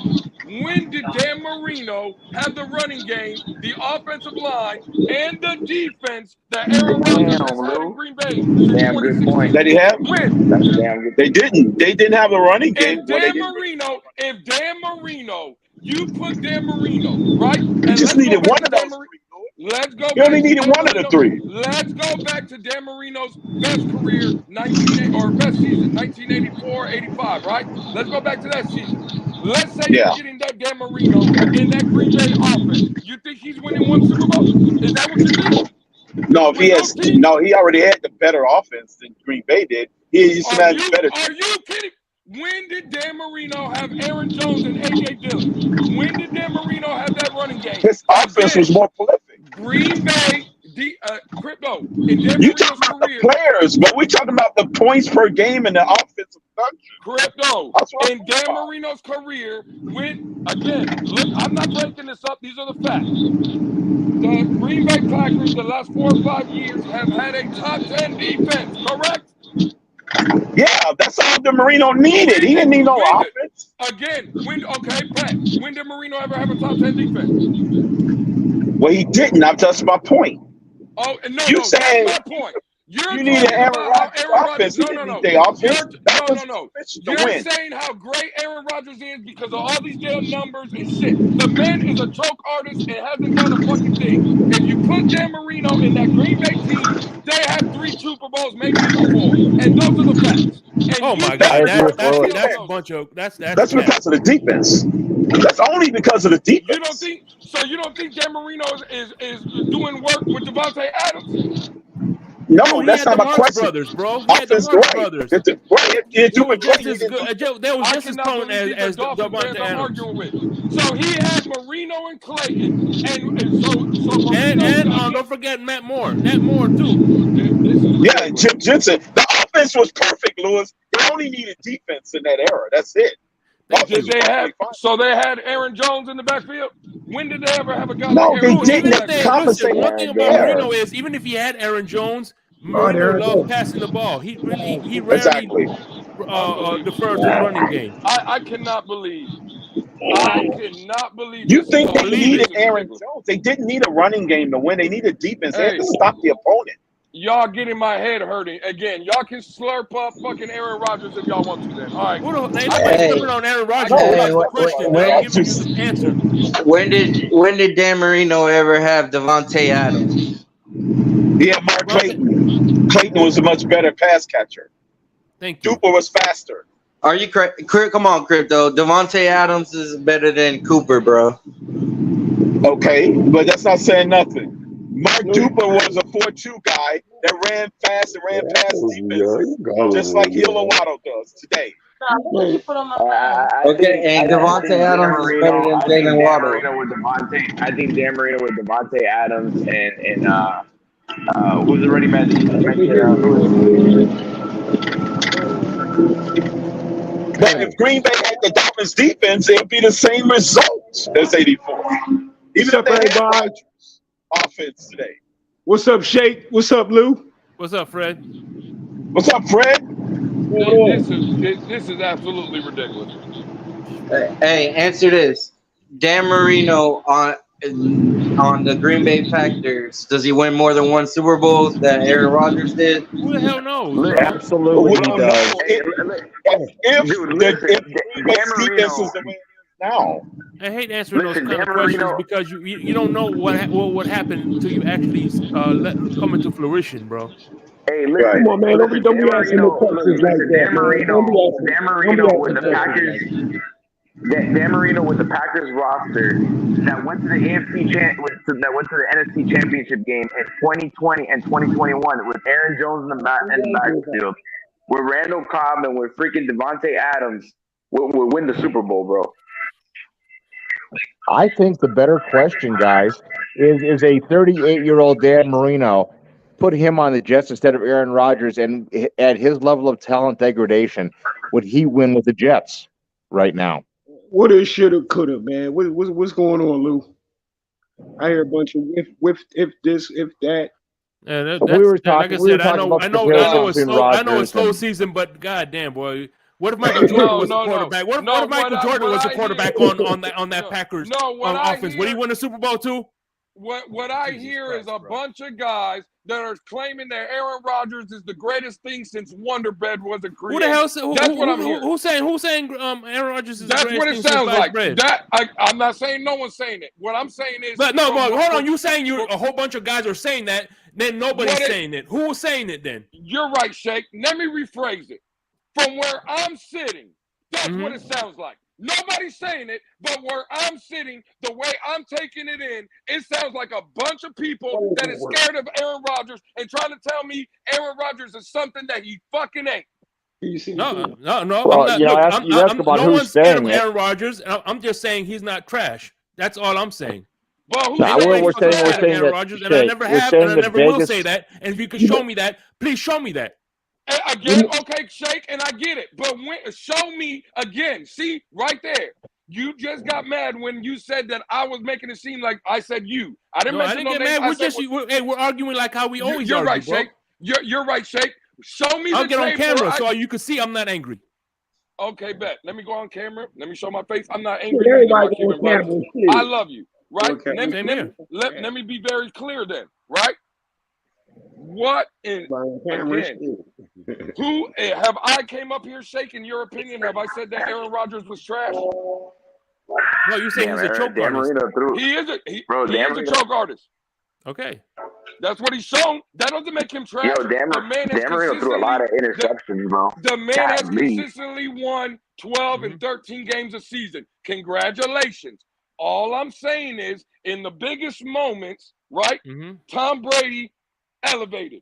In the toughest moments, Joe Montana elevated, right? Again, I'll give you another Green Bay Packer legend, first ballot Hall of Famer, Brett Favre. That man played 27 years, whatever it was, right? He choked as well. He was a big choker too, bro. That's the point. Don't tell me how great these guys are because, again, every season they're throwing for all these yards, all these touchdowns. In the biggest moment, Brett Favre choked. And that's what Aaron Rodgers is. Outside of Patrick Mahomes, well, after Brady retired, once Brady retired, Patrick Mahomes is the only quarterback in the NFL right now that has won more than 2 Super Bowls. So it's like people don't realize the Super Bowl isn't like something that's easy to win either, bro. Aaron Rodgers, future Hall of Famer, bro. He's a future Hall of Famer, and like I said, I'm not scared of Aaron Rodgers because at the end of the day, listen, if Aaron Rodgers was in his 20s, we're having a different conversation. But he's in his 30s. Oh yeah, me too. I would agree with that as well. I think at this stage, Aaron Rodgers isn't the player that he is that he used to be back in the early 2010s. I still think he's a good quarterback. I think he's a major upgrade over what the Jets have on their roster right now. I think from this current team, how it's constructed, I think they're 3 wins better with Aaron Rodgers. I don't think, are they a playoff contender? I mean, given how many good quarterbacks are in this conference and given how many explosive offensive teams are in this conference. Color must be talking about me. I don't know. I don't know if that's really going to make a difference. Hold on. Let's Irving, you finish cooking, and after you're done, tell Fred when he could get on. But Fred, you get after. Make sure you leave some salt and pepper on that steak you're trying to cook. Leave some salt and pepper. So I don't think that Aaron Rodgers at this stage of his career is going to make much of a difference as opposed to Aaron Rodgers what he was whether if it was a couple years ago or back in 2009. Aaron Rodgers, from what I saw last year, missed a lot of open throws. He overthrew over the head of receivers. Threw behind guys, even on open crossing routes, bro. I don't think this guy is clearly the same. I just think, and by the way, like I said, before you go, that's all fair, but Aaron, before I let you go, Fred, let me tell you something. Fred. Yeah. Oh, my bad. Two things. My bad. Two reasons Aaron Rodgers there. Number one, the same reason we hired Dominican Sue to sell jerseys, and number two, to bring back that fired Marshall Bill guy that they have. Who's that guy? Fireman Fred, Fireman Head. He'll probably be back at the games again. Dude, they're bringing Aaron Rodgers to put butts in the seats again. That's it. Butts in the seats. It's a revenue generator. But we must admit we must admit Aaron Rodgers, the Jets. Aaron Rodgers made the division that just a little bit harder for everybody, man. Just a little bit. Just a little bit on ESPN, but that's about it. But go ahead, it's Fred. gonna be a fun competitive division, bro. I think that's what it'll be like the NFC East was last year. How the NFC East was. Yeah. 3 teams battling for it. If he can bring the Jets, hope he doesn't. But if he can bring the Jets 3 more wins, man, that's huge. That's huge. What is it? Yeah, what are you referring to? And 3 wins, it really ain't nothing, man. Mm-hmm. Fred, we ain't worried about if Rodgers gives them 3 more wins. Is they gonna beat the Dolphins? That's the question. As me as a Dolphins fan, of course I'm going to say no. But that's what I'm talking about. To be honest with you, I wouldn't be honest with myself, man, if I didn't think that Aaron Rodgers couldn't at least split with us, bro. You feel what I'm saying? Fred, we see the Jets. We see the Jets in the playoffs. Who's winning? Dolphins or Jets in the playoffs? But like I said, we gotta go with the team. We gotta go with the Dolphins. Like I said, me being a Dolphins fan, man, the Dolphins gonna win. The Dolphins win in that game. And that's the whole point. Lewis is trying to tell you. Yeah, Aaron gonna get them little 12 wins, but in playoff time, we about to beat that ass. And well, that's been my whole point anyway. Even if they do better than us in the division race, if we beat them in the playoff head to head, then that's all that really matters anyway. At the end of the day, I don't care about regular season accolades. I just want to beat them in the playoffs. That's what I'm really focused on at the end of the day. I feel like the Dolphins have elevated to we're in the Bengals and Chiefs stratosphere. That's where we're at. I think. Look at this. Look. But hold on. Look at the comment by G. This is that bullshit that I'm talking about. I don't have to read the whole thing. Y'all can read it for yourself. The man said, let's call a spade a spade. The Jets team is the best team Aaron Rodgers has ever been on. Does everybody on the panel agree with that? Are we going to sit up here and lie? Not the best team. I ain't one of best overall team. I would say the best. I was looking. Hold on. From a I defensive said better than last year's team. From a defensive standpoint, yes. Offensive standpoint, hell no. No, exactly. That's what I was saying. Defensively, yes. Offensively, no. Right. I was looking at Aaron Rodgers' numbers in 2020 and 2021. Absolutely ridiculous, bro. Hey, you know, but I'm not. You can't say if the Jets man only averages giving up 20 points to teams, man. Hey, man, that's the striking distance of Aaron Rodgers, man, of winning that game, bro. No, I'm here again. Y'all motherfuckers want the rabid dolphin. Here he fucking comes. This is the same shit I've been telling y'all motherfuckers for the last week on this goddamn platform. We talk about the Dolphins, right? And everybody tells me, well, it's on paper, they don't believe, we don't do this. GCS comment. Look at the talent. The talent we have is better. The Miami Dolphins talent is better than what the Jets fucking have. But it's a Dolphin fan that wants to come in here and tell me that, oh, look at the talent that the Jets got. I thought the talent didn't matter. I thought it was all on paper. I thought you had to put it together on the field. I thought it was about track record. I thought it was about what you have to do for me lately. Well, then how in the fuck are the Jets better than us? Because the track record has shown the Jets haven't been better than us.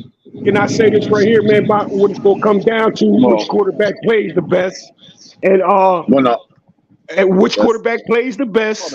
For the most part, that's what it's going to end up being. And then Rodgers can create off script, if I'm not mistaken. You know, it's just that's what I think it's going to come down to. If it's a 1 point game, who's got the best special teams? Who's going to get the field goal? Who's got the best kicker? That's what we got the best kicker. The vote.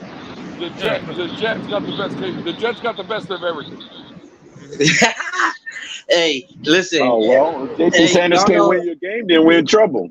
Hey, you know Aaron Rodgers is old, right? Gonna be. So when Christian Wilkins touches him up, my bad. When our Bradley Chubb and our other defensive end from Miami touches him up, y'all know what time it is, bro. No, Dolphins for life. No, Dolphins for life. I don't know how Miami's going to win a game this season. We're horrible. We are absolutely trash. Hey, as long as Jason Sanders don't miss a key field goal down the stretch in the fourth quarter, we'll win. Hey, by the way, listen. I want y'all to think about this, and I was thinking about this. And when I was looking at the 72 Dolphins team, right? We had a 38-year-old quarterback help us go undefeated, right? But the second Bob Greasy could play, he's like, you know, Shula was like, get your old ass out of here and let Greasy play again, because I think had the quarterback still played, he did great during the regular season, but had he played in the playoffs, we wouldn't have won that Super Bowl. Yeah, that was just the coach, smart coaching, knowing what he had at the time. Hey, y'all know what I love more than anything is that Mark's on here on the panel for the Bills, and we ain't even worried about his ass. We're talking about Jets, baby. Bills ain't nobody. I've been looking. Hey, when I grew, he said we're talking about the Bills. When I grew up in the 90s, it was all about Dolphins versus Jets. We would have like 20 fights in the stands, bro.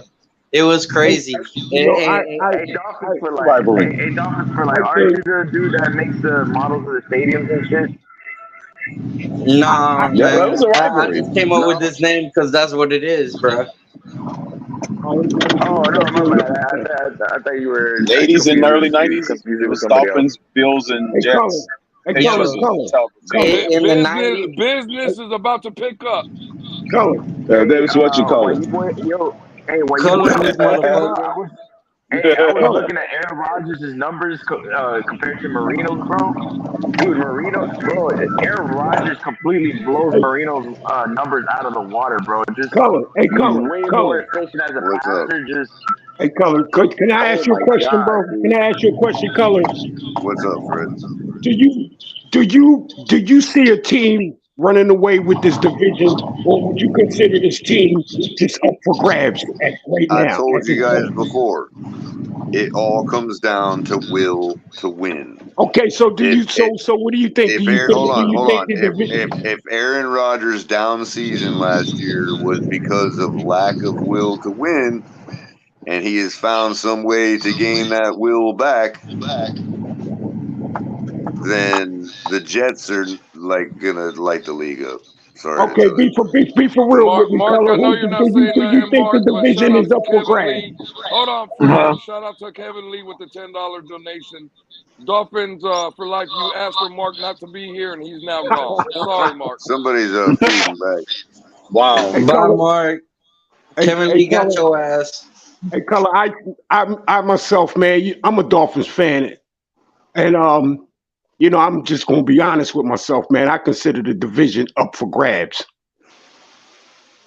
I mean, honestly, if Aaron Rodgers, if last season was an aberration, which a lot of us believe was, I don't think Buffalo even can stand in their shadow. Their defense is too freaking good, and Yeah, But what I came up for was this Dolphins for life, man. You know, we're usually cool. Sometimes you come at me, but I gotta take issue with this. We're in the stratosphere with the Chiefs and of the world and all that. What, bro? Come on, Chiefs man. and Not only do they have a color. complete team, but they've got a Hall of Fame quarterback still playing with them. No. Don't give that man that much love, man. Are you kidding me? That You know man what his got playoff Andy record Reid. is?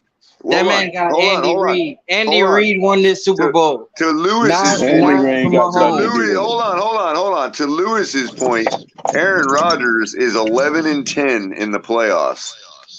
You know what Patrick Mahomes is? A lot better than that. He has 3 losses in the playoffs. Okay, and who was his coach the whole That's time? ridiculous. I'm gonna Okay, see who and his coach was. You see Andy Reid's. They What was got Donovan people. McNabb's problem then? Because Andy Reid was his coach too. Donovan, no, yeah, but What was Alex Mahomes. Smith's problem? He was his coach too. No, but Mahomes will tell you he's as good as he is because of Alex Smith. All right, well, fine, but it still ain't Andy Reid. No, did you not see how wide open those guys were in the end zone in the Okay, Super but Bowl? all I'm trying, that just means their team is complete as ours is, except they got a quarterback. No, the Chiefs are the gold standard. Right. But So how I can we even be can't in their get down with that. stratosphere if we don't have a quarterback that has ever played in a playoff game? And by the way, Yeah, I Andy Reid can't. has we never have won an above anything average without. They quarterback. don't have a Hold on. quarterback. You can't say that Andy Reid made Patrick Mahomes because he never won without Patrick Mahomes. Yeah, I can't. Well, I can't that's get true. down. I can't get down with the Patrick Mahomes. Listen, that's probably going to go. I'll down give you as the one of the Bengals. greatest Hey, I'll quarterbacks give ever. you the Bengals because I ain't totally sold on Okay, Joe and the Burrow yet Bengals, either. if the referees would have made 2 different calls, the Bengals would have beat the Chiefs. No, don't get me wrong. I I don't know like about Joe that. Burrow. I think the kid's like probably got it, but the test ain't been turned in yet. I mean, it ain't been graded yet. I got you. exactly. Hey, listen, Yeah. Colin, I know how you feel about Tua and all of that stuff, but I love you no matter what, man. Well, I You can hate on appreciate that, man. And I don't think for a second I don't love Tua. It's just a matter of I don't believe he is the best for us Hey, at this point. He is the best for us because he's all we got and he's ours. You know. Can we get back to this Right. Aaron Rodgers conversation? Because this going to Patrick Mahomes. Louis wants This to going roast to Aaron Rodgers. Fuck that this shit. going back to this Patrick Mahomes and Andy Reid. That's nonsense. I don't want to hear that. But it's funny to me. We got a guy up on the panel named Fred, right? And I've heard Fred say this several times already. That in his opinion, Tua was contemplating retirement, and you can't do that. And to be honest, I kind of agree with Fred in that aspect. I agree because the old narrative and everybody, we've all heard it. Once you start, and this is not only in football, this is just in anything you do. If you're starting to think about retirement, you should just retire, right? We've all heard it. Aaron Rodgers has been contemplating retirement for 4 years. It depends on why you're contemplating retirement. If you're constantly telling the Green Bay Packers you're contemplating retirement because they won't come off with more money or they won't come off with better players, that's one thing. But if you're contemplating retirement because you almost lost your life a couple times on the football field, that's a little different, man. I said that. I don't know, what kind of goalposts where guys are moving. They must be like. Oh, the fact bro. Of the matter is, that's like, it ain't no moving to the goalpost. It's like saying, if I don't want to get in a car again because I don't like the car, as opposed to I don't want to get in the car again because the last time I did, I got in a life-threatening car accident. Yeah, it didn't have any brakes. Hey, no. Hey, That ain't moving the Louis, let me goalpost. cook real quick. Louis, let me cook real quick. You know what trips me out about Aaron Rodgers? It's just like this. It's like, hey, Louis, let's say, for instance, you bring home $500 a month, right? I know you don't. Right. You'll be broke as fuck if you did. But let's say you brought home $500 a month, and your wife said, "Hey, I want you to buy me this car. It's $300 a month payment, right?" So you buy her the car to make her happy, and then she tells you, "How come we're not going out anywhere? Well, motherfucker, you all the money that we're invested is going on that car." So he asked for the highest amount of money on the team, and then complains when there's no weapons because guess what? Guess who's taking all the money? Guess why we can't get weapons? You motherfucker, not the team. But that's not how it's always been, bro. That's a recent phenomenon. No, he's been widely reported throughout his career that Green Bay wouldn't do nothing for him, bro. Like either one, money or weapons. If I come out here and say, hey, you know what? I think I'm going to retire and I don't even have a platform. I'm going to use TFTG, for example, right? Let's say there's a certain person that's either up on the platform, like, again, the list of guys that we have, right, on this great platform. If I go to El Capitan, let's say, and I say, hey, I don't really like color. I think we should remove color. Or, hey, I think there's a guy such and such in the chat. He's always engaging. He leaves great comments. I think he should be on board. And El Capitan tells me, hey, Lewis, I get it, but no, we're not going to do that. I think we're good where we're at and stuff. I'm not going to retire because of that, because I was told no. Or when you start contemplating retirement, is because your heart's not in it no more. That's a fact. I don't care how y'all try to move the goalposts. I don't care what you try to. Oh well, his heart wasn't in it. That's bullshit.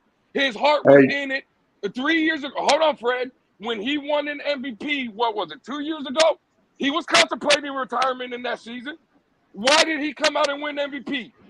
Because his heart was right. I don't want to hear, no, he didn't want to play for Green Bay. That's bro, I'm sorry. And again, this is not me coming at color, but I'm just saying color says it. I think that's a fucking weak excuse. Well, it is a weak excuse. It is a weak excuse, but the guy has earned the right to be able to give a weak excuse, in my opinion. One Super Bowl color in 20 plus years. Bro. Again, like I'll go to Shake's point.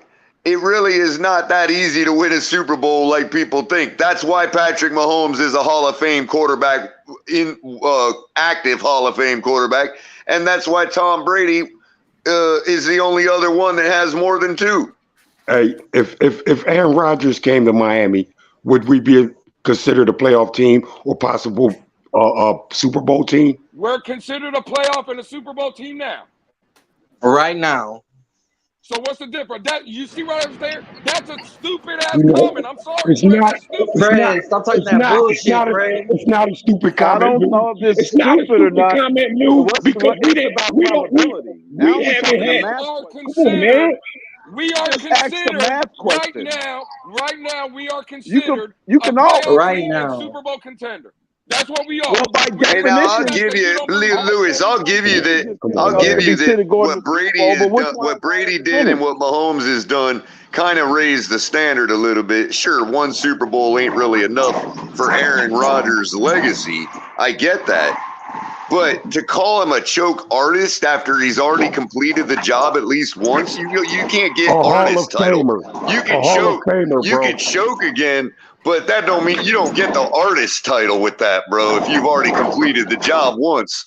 You know what I mean? I get it. This is where for me. Hold on, Crypto. I think Crypto, you have horrible feedback, Crypto. You have horrible feedback. That's another thing too. You don't think Aaron Rodgers knows that it takes two to secure his legacy? Absolutely. And now he's on a team. He's on a team now that he believes he can win with. Okay, and again, I agree. That's fine. This is where, let me be very clear, right? This is the best way I think I can say it.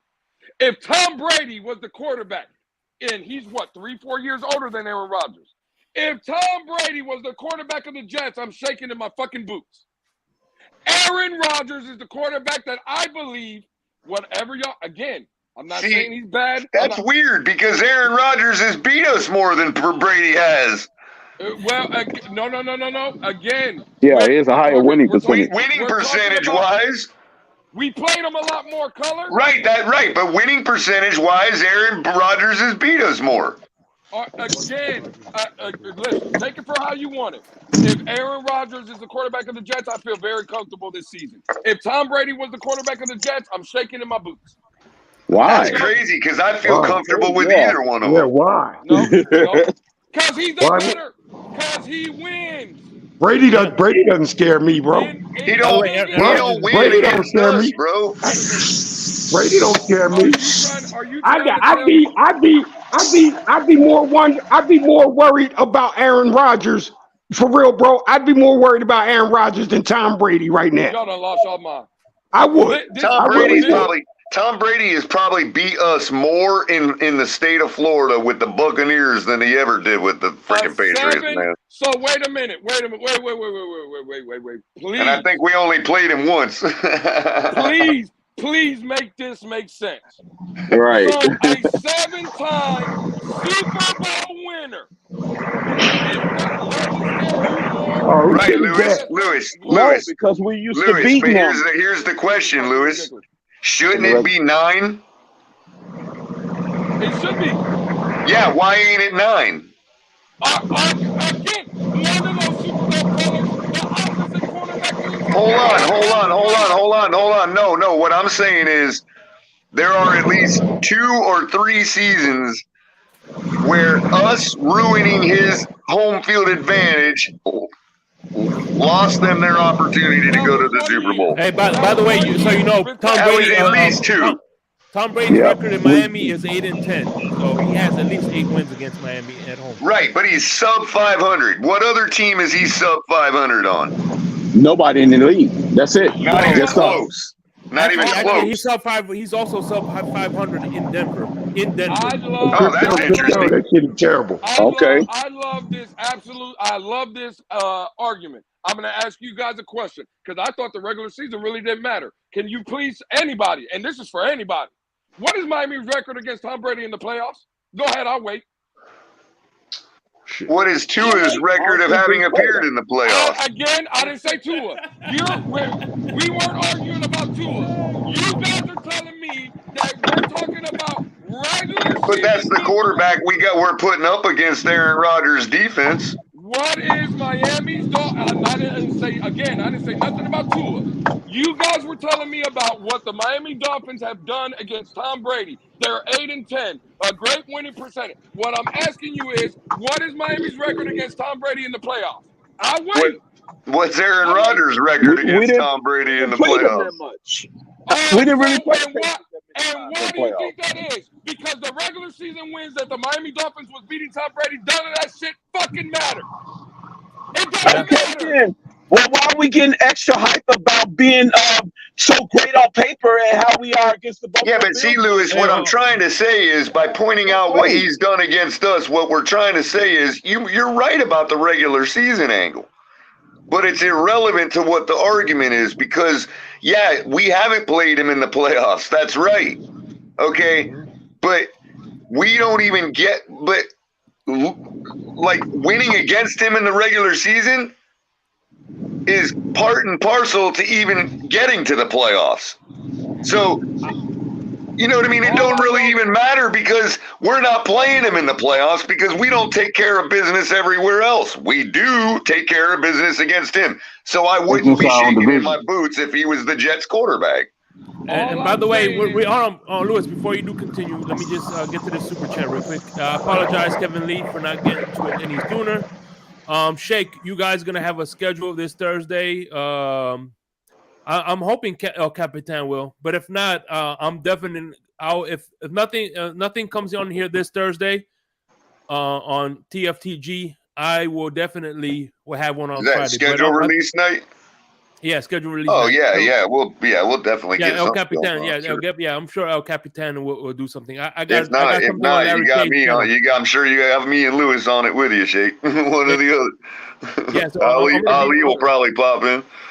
Oh yeah, but no, this Thursday I want to be doing In the Blender with Chef Jew. But yeah, if they do something this Thursday, I might even if because it's at 7. Even if I have to do something for an hour, from 5 to 6, I'll do it. You know what I'm saying? But for sure, I hope El Capitan does do something though, because I miss seeing him around these here parts.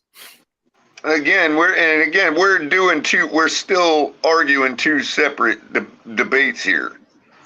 One is, should we be afraid of Aaron Rodgers? No, obviously. And I'm in agreement with Lewis. I'm in agreement with Lewis on that. The second question is, does Aaron Rodgers make the Jets a Super Bowl contender? And I just believe, yeah, he does. I believe he does too. If the cards fall correctly. Nah, see, Super Bowl contenders don't need the cards to fall correctly. That's why I don't think we are a Super Bowl contender, because we need cards to fall correctly. Every team does. Every team does. Of course, but I'm not talking on that level, bro. There's levels to that. Yeah, that's if you're true. If you're talking about the cards need to fall correctly for Joe Burrow to beat Patrick Mahomes in the AFC Championship game, I agree with you on that. I got a beef with Lewis. My boy Lewis. Hey, Lewis said we're Super Bowl contenders, right? Absolutely. So how come you didn't have my back when I said we're in the same stratosphere as the Bengals and Chiefs? You didn't say a damn thing. No. Hey, what's that layer right below the stratosphere, bro? Maybe you might have a point there, but stratosphere, I don't know. Yeah. Listen, that's a different level. I'm not scared. I'll be very clear. I'm not even scared this year if everything comes together. And again, it's if with the Miami Dolphins. So I get tired of saying it. But if this team stays healthy, and if Tua stays on the field, I'm not scared of Kansas City neither. Now, do I think that we are on the same stratosphere as Kansas City? Absolutely not. Them guys have been to 5 straight AFC championship games, 3 Super Bowl appearances, and 2 But I can see why you're not afraid of them. I can see why you're not afraid of them, because given execution, given everything involved, yeah, we have a team that can score enough points on them to win. No, it ain't even that. Yeah. It ain't even that. Tampa gave us the strategy. If you get to Mahomes, you can beat him. Well, that's the whole key, ain't it? Well, the whole key. Well, what was their record last year? What was their record last year? Offensive line. Well, I was gonna say, what was their record last year? Like 13-4 or something like that. Right. So only 4 teams were able to get to Patrick Mahomes. It's not an easy task. And that was early in the season, Color. That's the thing. You got to knock them off their game early. No, I seriously believe that, when we're talking about stratosphere, the stratosphere that you're talking about, Dolphins for life, is above Super Bowl contender. Like, they need to come up with a different game for the Kansas City Chiefs. Like, they need to have them play like the all-star team, like the all-pro team. In an exhibition match, you know what I mean? See, Dolphins. Except half their team would make up most of the all pro team, so it don't matter. Hey, Dolphins for life. Check this out. See, to Color's point, and this is where I agree. I don't think we're in the same stratosphere as Kansas City. Where we are right now, where we do find ourselves though, is in the same stratosphere as the Buffalo Bills, as the New York Jets. I'd say the Bengals too. I'd say the Bengals too. The Bengals and Chargers, anybody. Right. We can beat anybody in this damn conference. That's absolutely right. Okay. So what if we march into Arrowhead AFC Championship game? You're not confident. You're then just that's what it's stratosphere level. Only because, bro, you're talking about a juggernaut full of experience, Hall of Fame head coaching. I mean, come on, man. We gotta go up against them once before we even have a chance the second time, man. Okay. Right. Yeah. I mean, we might put it together and not get lucky, but we might put it together and beat them the first time around. But man, look what the Bengals. I mean, I guess the Bengals might. Did they go through them the first time around? I don't remember. And say we lose to the Chiefs in the AFC Championship. Is that a successful season? Of course. Absolutely. Well, I guess, it would be for the team. Yeah. If Tua is with us still and Tua is the guy that loses that game, then it's a successful season for him too. Absolutely. It'll be successful for any quarterback. That means we made it to the championship. Before we go on, I just want to say I love Lewis, Color, and Crypto. I kind of love you, but I'll just say I love you. That's fine. Hey, y'all spit from the heart, man. That's all that matters, bro. You know, it's like I No. told Capitan earlier today. It's like, you know, people get me the wrong way. If I'm today, I might be in a mood. I'm a moody human being. That's what I am. Today, I might like Tua. Tomorrow, I hate his guts. That's just the way it is, man. I'm a moody motherfucker. But two of them make you feel like that too, though. Two will be doing that too. He'll throw 5 touchdowns, and then the next game he'll throw 3 interceptions. But overall, it's about belief, and belief is a synonym of convinced. And I'm just not convinced. That's all it is. Look, no, but you gotta listen to these words really carefully, because it's the same with, you know, certain other things about life, right? Listen to these words, these 2 sentences very carefully, so you can hear the difference. Okay? I don't believe Tua is the guy. Yeah. Nah, and you have every right. Let me restate that. I don't believe Tua will be the guy. Okay? Yeah. And now here's the second statement. And see if you can pick out the difference. I believe Tua won't be the guy. Yeah. Do you see the difference there? Yeah, I see. One of the first statement, I don't believe Tua will be the guy. That is me saying I'm not convinced. So if you're telling me he will be, the burden of proof is on you to show me the evidence as to why you think that. But if I say, I believe, an affirmative statement, I believe Tua won't be the guy, then the burden of proof is on me to show the evidence and prove why I think that. And they're 2 different statements, even though they sound the same. They're 2 different statements. Color, that's too deep. That's too deep, bro. I agree with J.R. Black 1,000% on this comment right here. And this is not debatable. To Color's point about where he just executed that, which I agree again with Color, these are the facts right here. A younger Aaron Rodgers with a more veteran-led football team with home field advantage throughout the playoffs didn't get the job done. Sounds like a choke artist to me. That's what it sounds like. It is a choke, but because he has accomplished the task, he's not an artist. He's not an artist. Lewis, you know who they blame that on, right? You know they blame that on the left tackle being injured. That's who they blamed it on. Hey, think of it like this with Dolphins for life. Think of it like this on those 2 statements. Here's a better analogy. Let's say we're in court. Tua is accused of being the guy. Okay? Now, in this case, it's positive because being the guy is positive. Being the guy ain't the guy that's, you know, done wrong, but being the guy is a good thing. But he's being accused of being the guy. Okay? What I'm saying is if I was on the jury right now, based on the evidence that's in, I would say I would vote. My verdict would be Tua is not guilty of being the guy. Yeah, and you and Crypto are 100% correct when you go on past, because the past tells you he's not the guy. And that's all because of the logical train of thought. That's the only way, at least for myself, I can think. It's built into my nature. We don't choose what we're convinced by. Believe it or not, people don't choose what they believe. You know what I mean? I can't just choose to be convinced of something. And the one thing I want to say too is people got to realize is that you look at the year the Eagles won the first Super Bowl. When they signed Nick Foles, you didn't say, "Well, man, I bet you this guy's if Carson Wentz goes down, he's going to light up the Patriots defense in the Super Bowl." Right. Actually, Shake, I did have Nick Foles in my championship fantasy game, in which that game won me my fantasy championship that year. So I did kind of predict it. It wasn't Nick Foles on his own though. You know what I mean?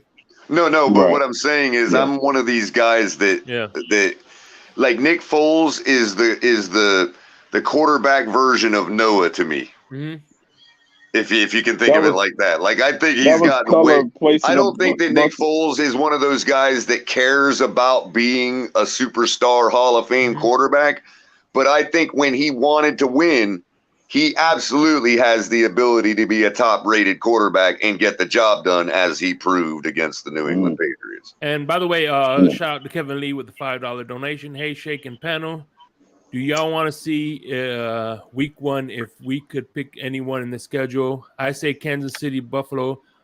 If we play Kansas City, it's going to be a Thursday night game. I could tell you that right now, because they're gonna usually they give the Super Bowl winners the week opener. So if we do play the Kansas City, we're playing Thursday night. So, And I Oh, don't you know. said I'm not Thursday. I thought necessarily that was gonna be a sold. Sunday night game.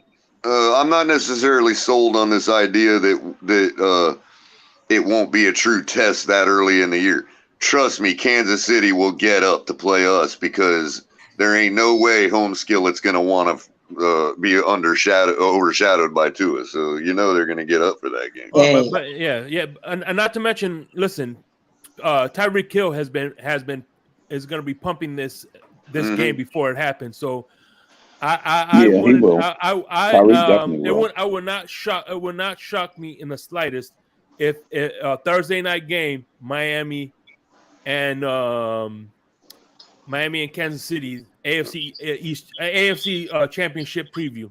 Yeah, because if it's early in the season, that game will basically be a race to who can get to mid-season form quicker. From training camp to mid-season form, who gets there quicker if that game is an early game in the season. I don't think that'll be the first game of the season. Not first, but like early. You know what I mean? Yeah, I don't think I'm it will thinking be. they're gonna I force don't us think to it play will a be either. division But game. it won't shock me if it was. That's what I'm I'm just saying. pulling for early. I got a bias for early because I don't want to freeze my ass off. I in Kansas City this year. I agree definitely with see Dolphins for that life. being I a think it's prime gonna be a time good game, though. division game. It'll be a primetime game in the middle of the season. It was Or late freaking in the cold the season. last time I was at Arrowhead, man. I don't want to do that again. I'm thinking they're gonna play. We're gonna end up playing the Jets in the first week. Who I want to play in the first week is Carolina Panthers. Get that W, baby. No, I want to play them in New Year's Day, the last game of the season. The last So game. apparently, Just in case we in a Baker's win new or team. get in scenario, that we need that Apparently- to be the last game. Apparently, Baker's new team is quite impressed with his new form. You know what I mean? Like I guess he's finally putting his head into his job. CBS got him ranked 30th out of the 32 quarterbacks. Interesting. I think he'll turn some heads this year. I don't think he'll Not be to terrible. not to mention, he was the only quarterback in the league to put up a 50 burger last year. Mm-hmm. That's Against, crazy. quarterbacking the reeling Los Angeles Rams too. Right. The reeling Rams. Yeah, that's crazy. He puts up the only 50 burger. I want the Jets week 1. So I could put this That's what I fucking said. narrative That's to what I bed. want. I want to beat the ever living dog shit out of Aaron Rodgers. I want to put him to sleep early. Hey, I'm not mad at you, Louis. I'm not mad at you. I want that to happen too, but boy, we cannot afford to lose that game under any circumstance. Hey, Tua's never lost to the Jets. Well, he didn't play them last year. He didn't play them last year, so he took a year off. I know he never played them. That's why he ain't lose. He took a home study class on the last time Tua played the Jets, I was watching one of their defenders bring a touchdown back right to me. So I'm like, I don't have good memories, even though we won that game. And that's what gets me with Lewis and Aaron Rodgers, because when I had season tickets, Aaron Rodgers threw it to the tight end for a touchdown, 27-24, and beat our ass. Right? Hey, y'all remember that? You remember that interception that I'm talking about, right? That pick 6 against the Jets? Yep. Yeah, I remember. Remember when the network camera showed the guy running into the end zone and pointed up to the camera? Yeah. Motherfucker was pointing at me. That motherfucker right? was pointing at me. I was sitting right to the right flank of that camera, man, in the first row. Hey, you should have ran on the field, Color. Yeah, you should have. That'd have been a perfect time to get arrested. Hell yeah. He might as well have handed me the football, man. Hell no, I would have thrown it back at his face. God, that pissed me off. Bullshit, them are like $150 footballs, man. Hey, but what you gotta love, man, is Dolphins. I would have played with it though. Like I would have played with it in the street. You know what I mean? Like I wouldn't have put it in a case or nothing. Like the last few years when we're like Bills, it's never been that for me. It's always been I hate the Jets the most, man. And it's awesome that it's Dolphins Jets this year again. Right, it'd be going up to MetLife. I might get a chance to go to both Jet games if it's early enough in the season. Hey, but if we could stop if we could end the debate on Aaron Rodgers and whether he's still got it or not, then let's turn it outward on the Jets because man, it's gonna be I mean, there's gonna be nothing more fun than watching us beat his ass. Because I honestly think our defense was already good enough to beat him. The Dolphins Jets is maybe what made me. I don't want to go there in November because I want to go I don't even know. Enjoy it. Like I grew up as a kid, Dolphins versus Jets, man. Dan Marino's fake spike. I remember going to the game and the stadium being packed and there being like 9-10 fights in the stands and it's the second quarter. It's crazy. Like I love Dolphins Jets. Speaking of that game, I snuck a portable TV into the movie theater just so I could continue to watch that game. So I watched that game while in the movie theater on a portable television. My uncle was a small portable TV. Hey, my uncle was a limousine driver, and somehow I ended up in the back, and I was watching that shit. Yeah, I don't even know if they sell those small portable TVs like that no more. I guess it's called a cell phone now. Y'all know if Dan Marino had the freaking Green Bay Packers offense, he would have won more than one. Y'all know Dan Marino is the truth, man. Well, as I put in chat earlier, I don't know if people missed it or not, but I think Dan Marino could take the worst team in today's NFL and win a Super Bowl with it. The Texans. Oh yeah, with today's penalties and rules. He could win a Super Bowl with our 2019 team. Yes. People defense gave them extra possessions too. We would be blowing teams out with that team. Mm-hmm. I mean, we got 5 wins. We got 5 wins after we started Josh Rosen for 9 games. Right? We still pulled out 5 wins on the season. Now, just add Dan Marino to that picture. In today's NFL with today's rules. Right. Josh Rosen got that team to 9 wins. 5 wins. Color and Crypto, you remember when we lost to the Chargers like 42-32 or something like that in the playoffs? It was like the second round. They called the fake ass fumble on us. The dude was down, but they called a fumble before instant replay. Like Dan Marino would have won that game. Well, correction, it wasn't before. Technically, it wasn't before instant replay.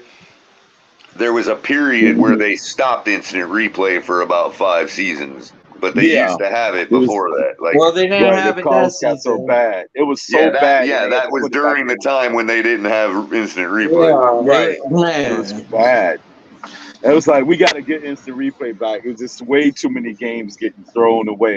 Ironically, that was the same period of time where they instituted the 2-point rule. Yeah. Doing that instant replay. During the instant replay hiatus, yep. And for Dan to still be in the organization and all of that stuff, man, he's a god, bro. That's the bottom line. They ended the penalty for crowd noise in 2006. We started it, Color. The Dolphins, it was because of us that they did that, because we had the loudest stadium. Yeah, but you know who got penalized the most was freaking Denver, man. They were always getting freaking hit, man. Yeah, they got the ghost penalties out of it, yeah. Mile High was just ridiculous. Color, do we have a top 5 defense on paper right now?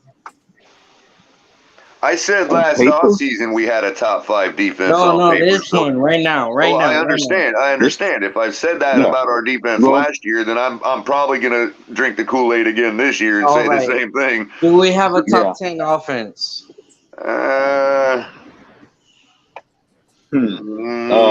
If Tua stays healthy. I have to see if the running game. If our running game comes to form, then yes. See, But I if it's just couldn't only know. pass I couldn't dominant, know. then I don't Even know. if Tua stayed healthy, I But couldn't yeah, know if our because running he was game- on a downtrend when he got hurt. So I don't know. Yeah. So yeah. Hey, It's I'm top not one of those guaranteed, people I'll that say like that. imagine the downtrend wasn't happening. You know what I mean? Hey, Right. So I say to that point, Color, that means we're guaranteed top 15 as a I mean, we starting point. finished the season ranked like 12th, so or something like that. I don't know. Yeah, what that's it because was. we got off to 15. such a great start, and we was Yeah. able to. Maybe you it know, was less afford than a that free fall. overall. I think I don't remember, but I don't know. I guess we could.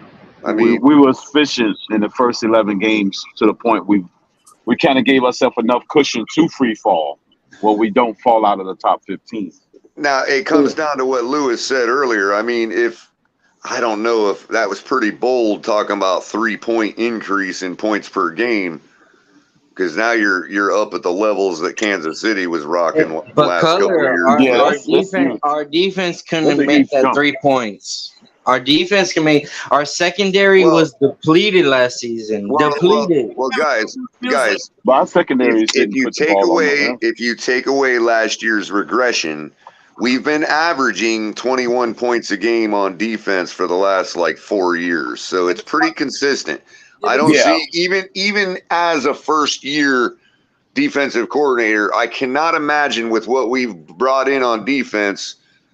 I can't imagine we can't get back down to at least that 21 points per game. 21 points. The problem with our defense. The problem with our defense is we didn't get off the field. Right. The bonus would be if we gelled quicker than Fangio thought and we bring it down to like 18 or 19. That would be freaking bonus. Not even that. Just get off the field. Well, go ahead, Ron. Go ahead, Ron. Ron, you break it up, Ron. It's not only the points per game, it's the shorter fields with turnovers we didn't have last year to give to the offense, which we had. Well, that's true, Ron. That's true, Ron. That's absolutely true. I'm using the points per game as an overarching look. If you're generally low in points per game, you're gonna have all that stuff is gonna come along with it. You know what I mean? Which is case in point. You know, we increased 2 or 3 points per game last year. We dropped in all the turnovers. We dropped in, we had a hard time getting off the field. All of the things that increase your points per game, so it's all relative. I'm just using that as an easy way to say, hey, look, this is kind of the overall performance of the defense. If you're getting turnovers and you're getting off the field on third down, you're generally going to have a lower points per game. Because not a game is slowed down. One thing. And they're not scoring on you because you're getting off the field on third down.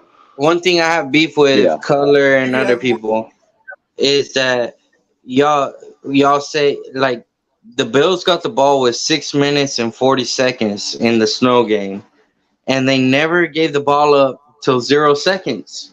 Like, how could Tua do anything? These guys had the ball for 6 minutes. Because you're forgetting that Tua had the ball on the drive right before that. Right before. Had we kept the ball on the ground, they wouldn't have had that 6 minutes to run down our throat.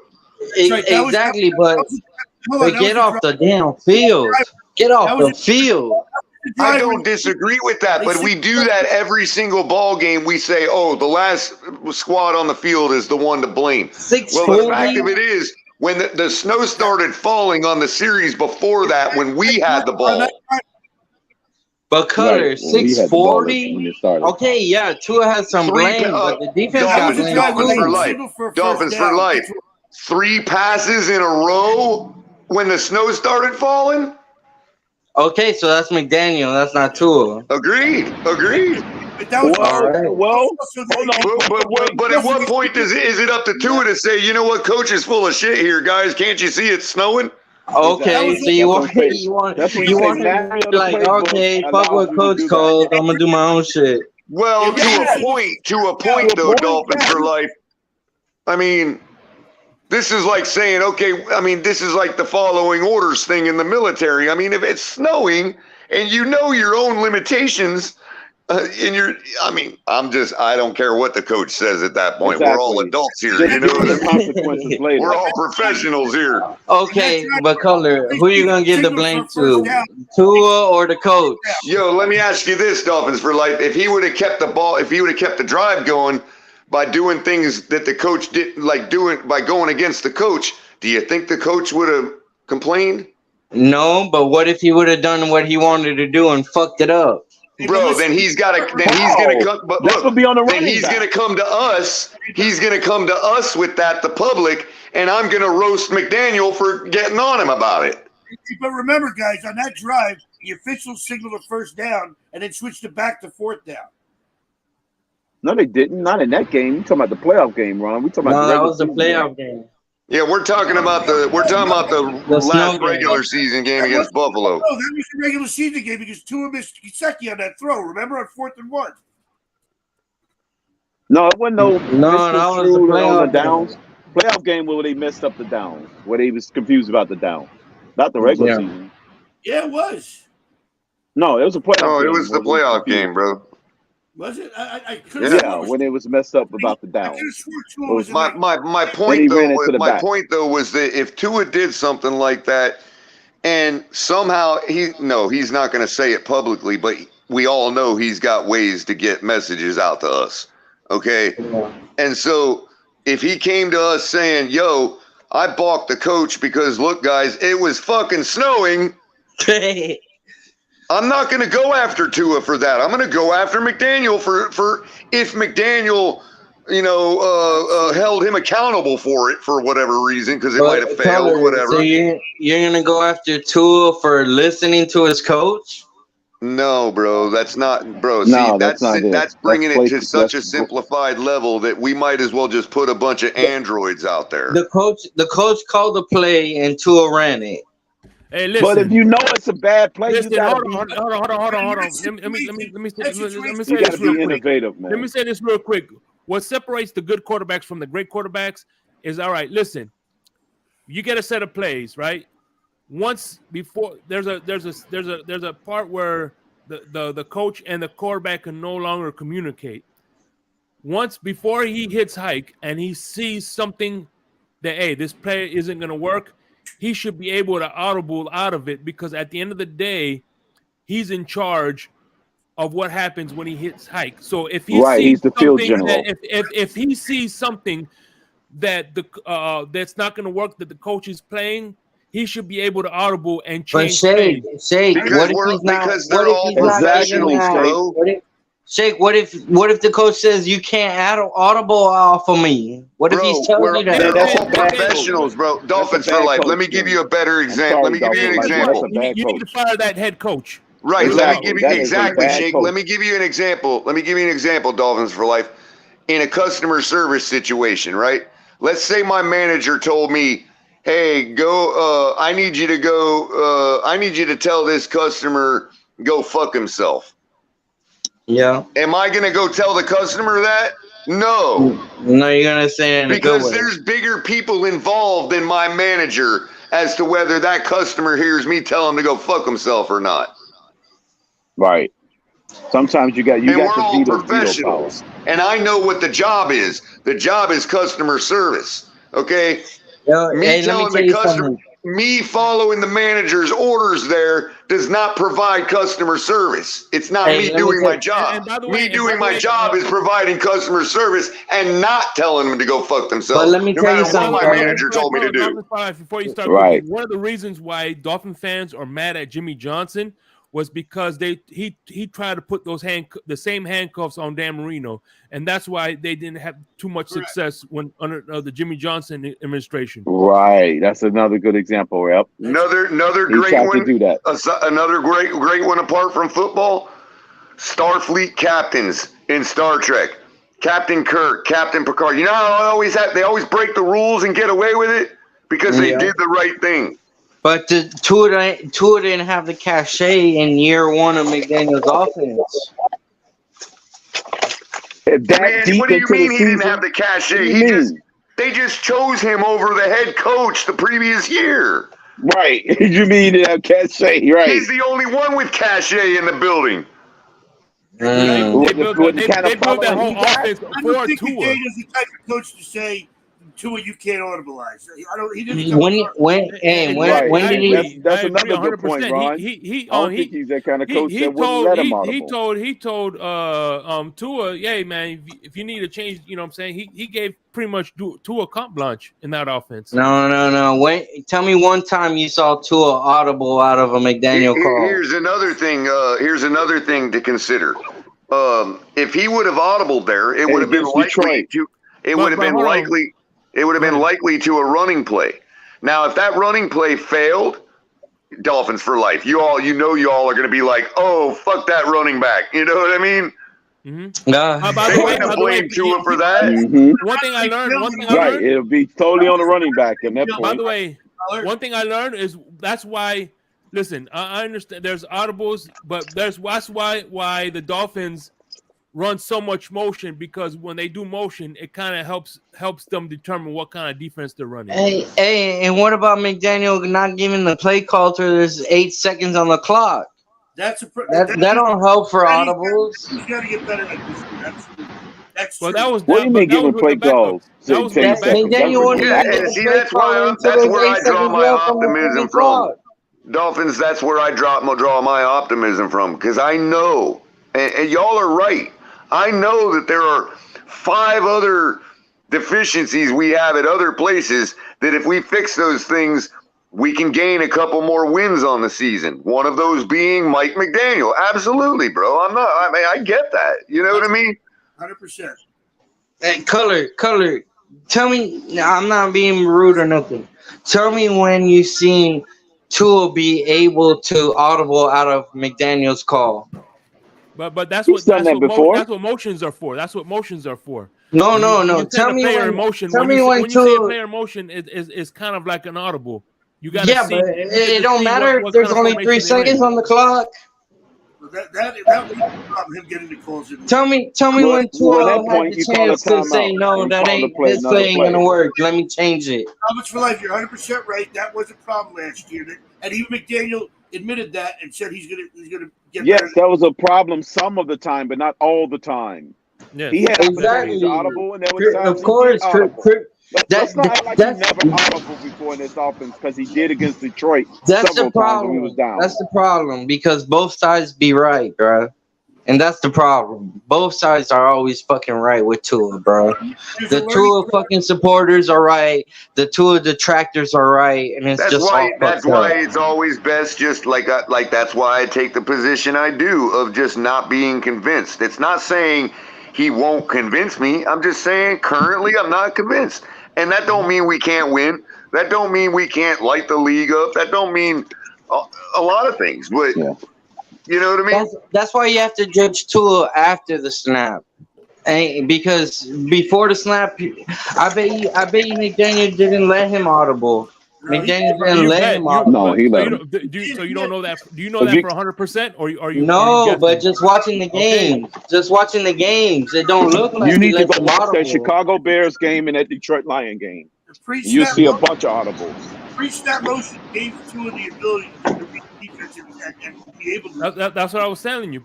But how can you audible when you get to the line with 8 seconds on the clock? The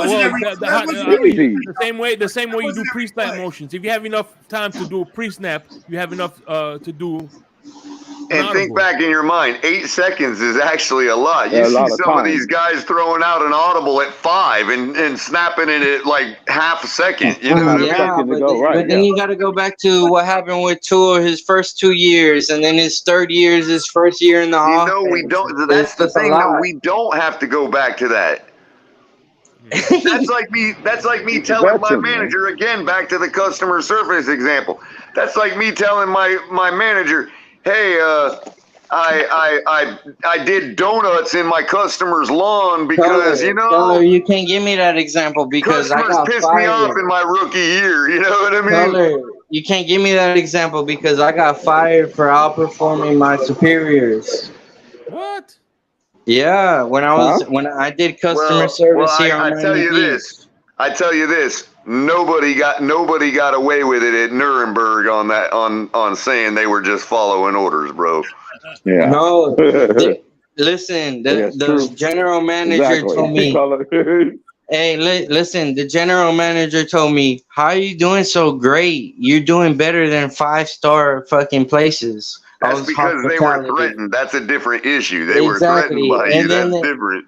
And then the next day, the assistant general manager fired me for drinking on the job and shit like that, which was true. I mean, it was true, but it was also true that I was outperforming 5-star places. So it was fucked up. Oh, so you wanted the Odell Beckham treatment. You're like, hey, my baggage, I make up for my baggage with my performance. Hey, Dolphins for life. Dolphins for life. Good rolls in there going, ain't this a meritocracy? What the hell? Hey, hold on. Come on. Hey, if y'all ain't hit the like button yet for color, bro, y'all stupid, bro. Straight up, color's the OG, triple OG, bro. Straight up. You guys as psyched as me to see the screens.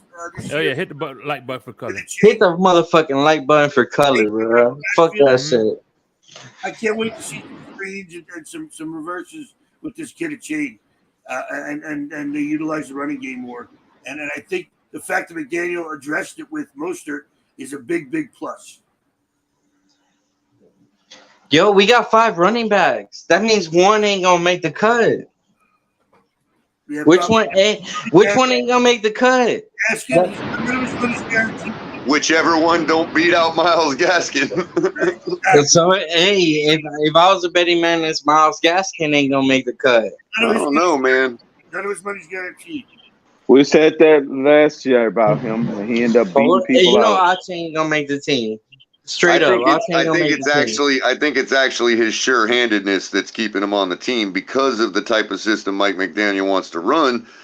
You have to be able to catch better than Myles Gaskin as a running back to make this team at this point. Yep. So it don't even matter if Myles Gaskin is a better all-around or running back or not. Yeah. He can catch the ball when McDaniel needs him to catch the ball. I know for a fact. Listen to y'all, Color and fucking Crypto have watched All-Chain, and y'all watched him at Texas A&M with no fucking quarterback.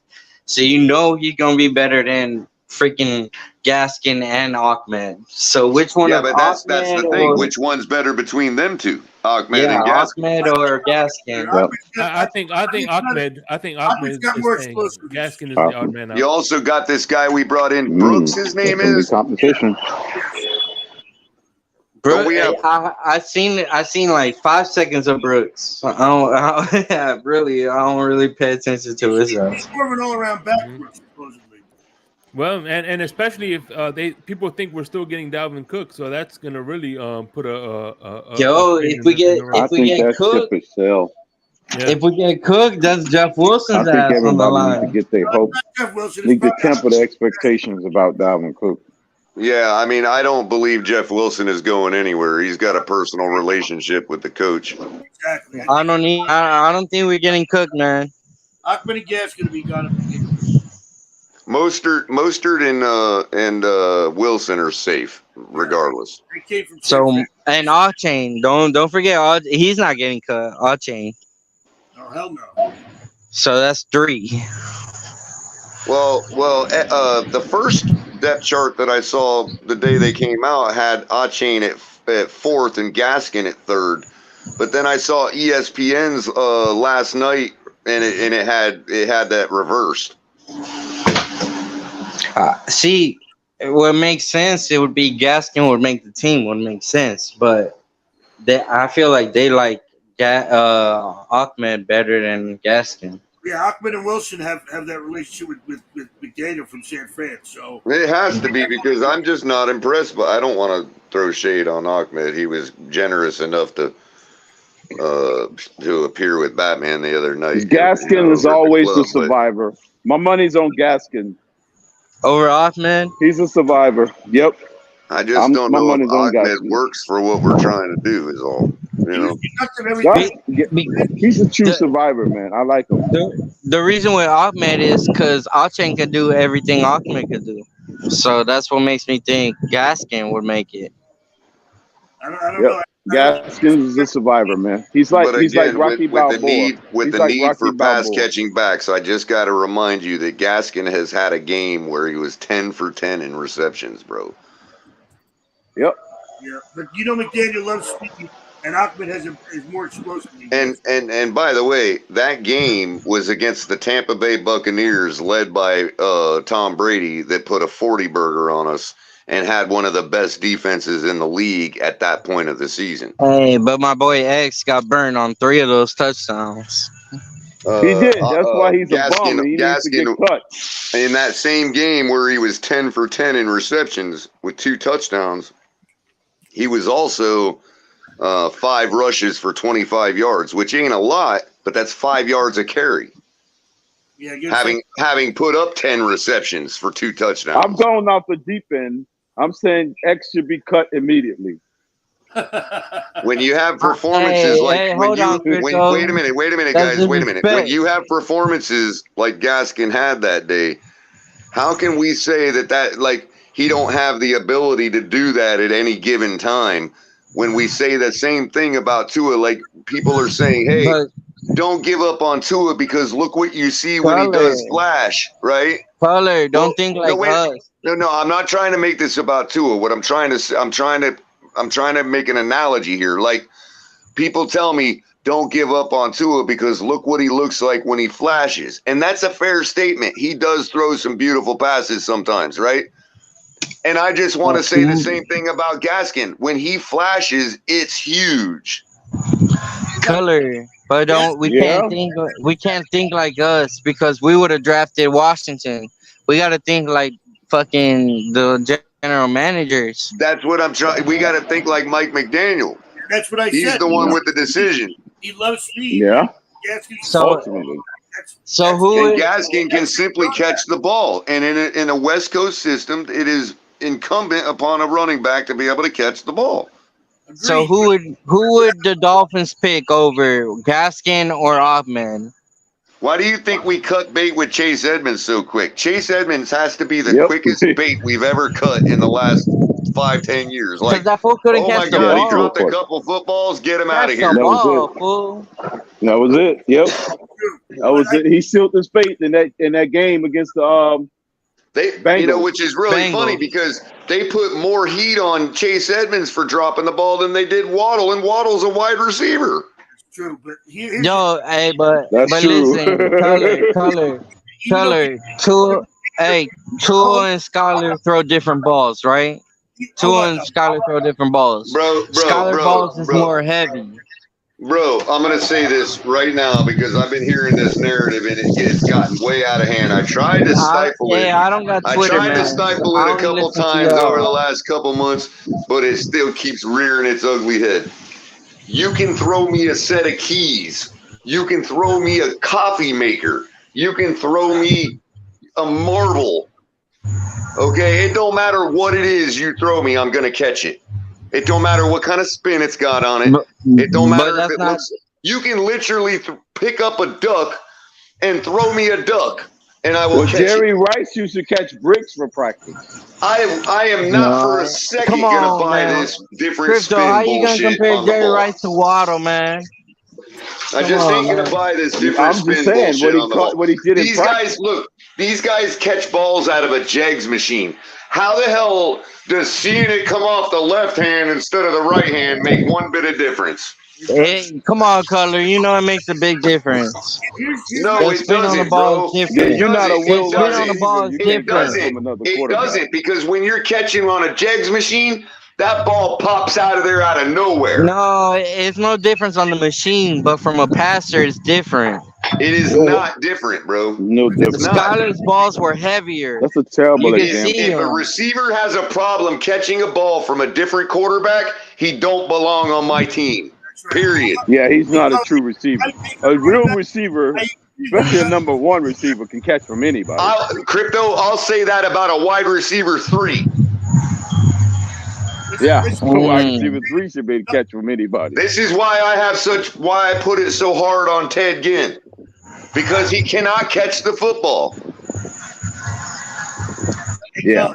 Color, I agree with you as far as getting the ball in the backfield, but I think Gaskins' lack of speed is what's going to cost him a job with McDaniel's offense. His what? I'm sorry? His lack of speed. I don't know, man. He can take the edge, bro. Ahmed's he's much more explosive if it comes down to those two. Well, his leg stride is longer, so that's going to be a given. You know what I mean? All I know is forget Waddle's catches. Forget all that. Just Skylar's ball is a heavier ball than Tua's. It don't matter, bro. It don't matter. Is that fact? It can be a brick, bro. You can throw me a brick, a square brick, and I'll catch it. But hey, before Skylar even made the team, before Skylar was I in the don't even lineup, know why this talking point has legs. I don't either. Because I let it go for so long, Crypto.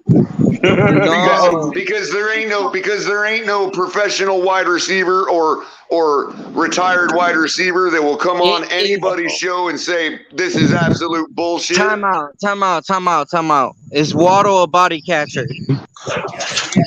I don't necessarily think that. I don't look at it in those terms. He don't use his eyes every single time. That's his problem. You can catch with your body. I've caught with my body 1,000 times. Sometimes you have to.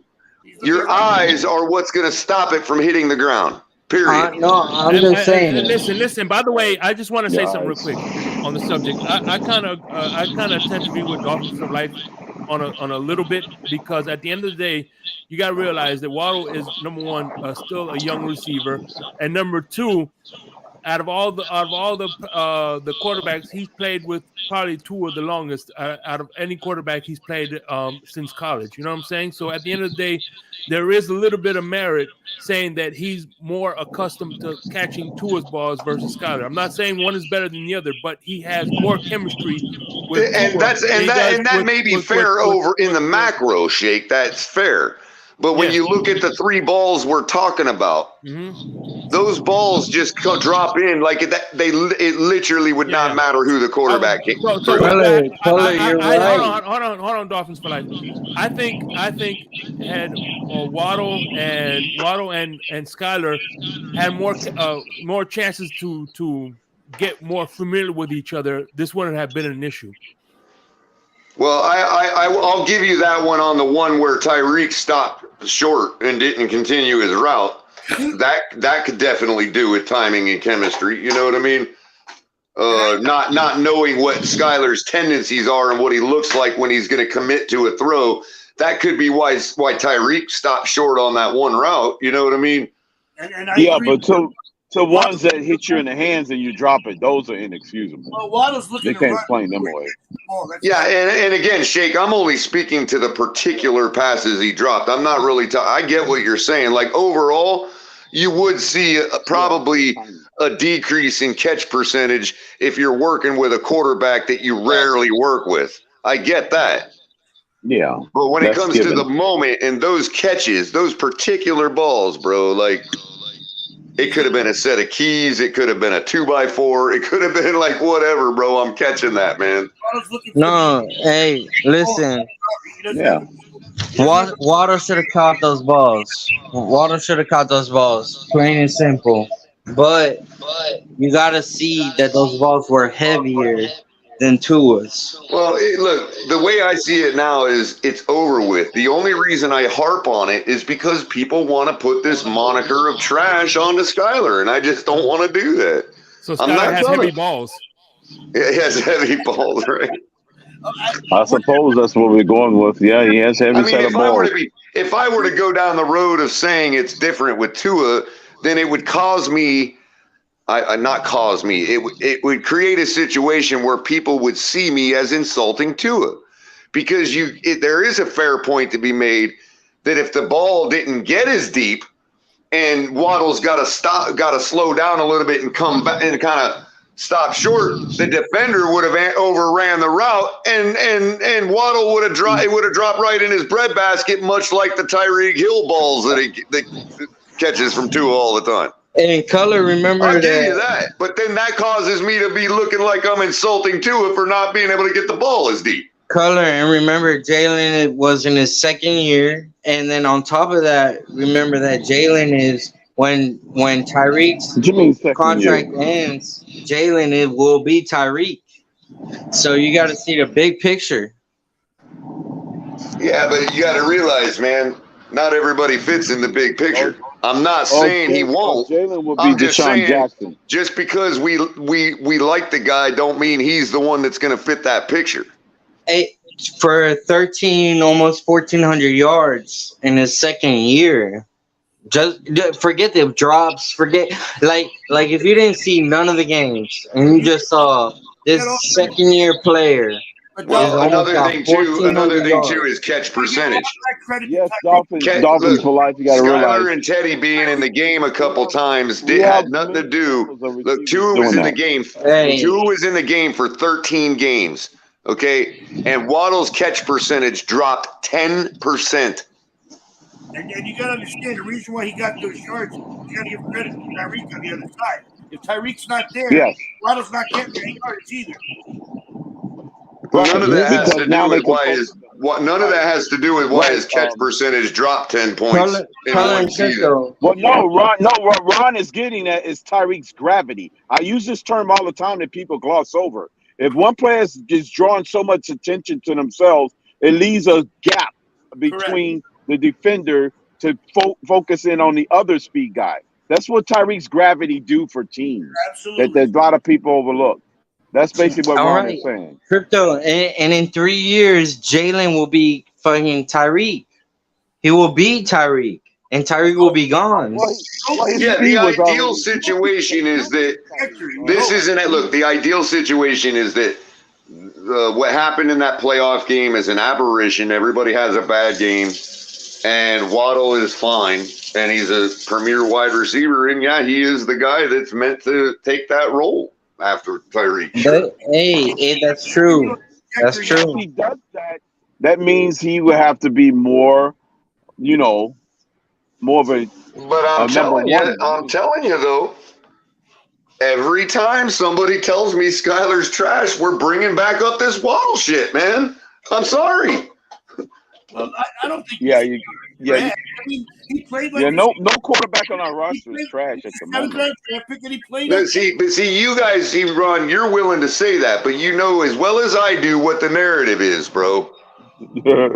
Okay, I really appreciate how you correct things for yourself a lot. You know what I mean, which is good. I'm not saying there's anything wrong. I'm saying though we can't ignore what the narrative is. The narrative is out there. That because we got to make somebody else look so much better that we've got to ignore things like 3 drop footballs, another drop football by Tyreek Hill, another drop football by Mike Gesicki, and we're looking at a pretty decent damn stat line for Skylar Thompson. I'll agree. Yeah, that stat line would be crazy. It'd be 400 yards. Same thing in the Minnesota game when he drove them down the field on the opening drive and had like 10 penalties and kept bringing it back. Right. Yeah, 10 penalties. Yeah. It was a ridiculous amount of penalties, man. But he broke his finger on that drive, so he's injury prone now. Yeah, he is injury prone. I felt bad for the kid because he moved them down the field. They kept. I did because I was sitting there in the stadium waiting for 4 touchdowns. And Teddy came in that game and followed that series up with 329 passing yards.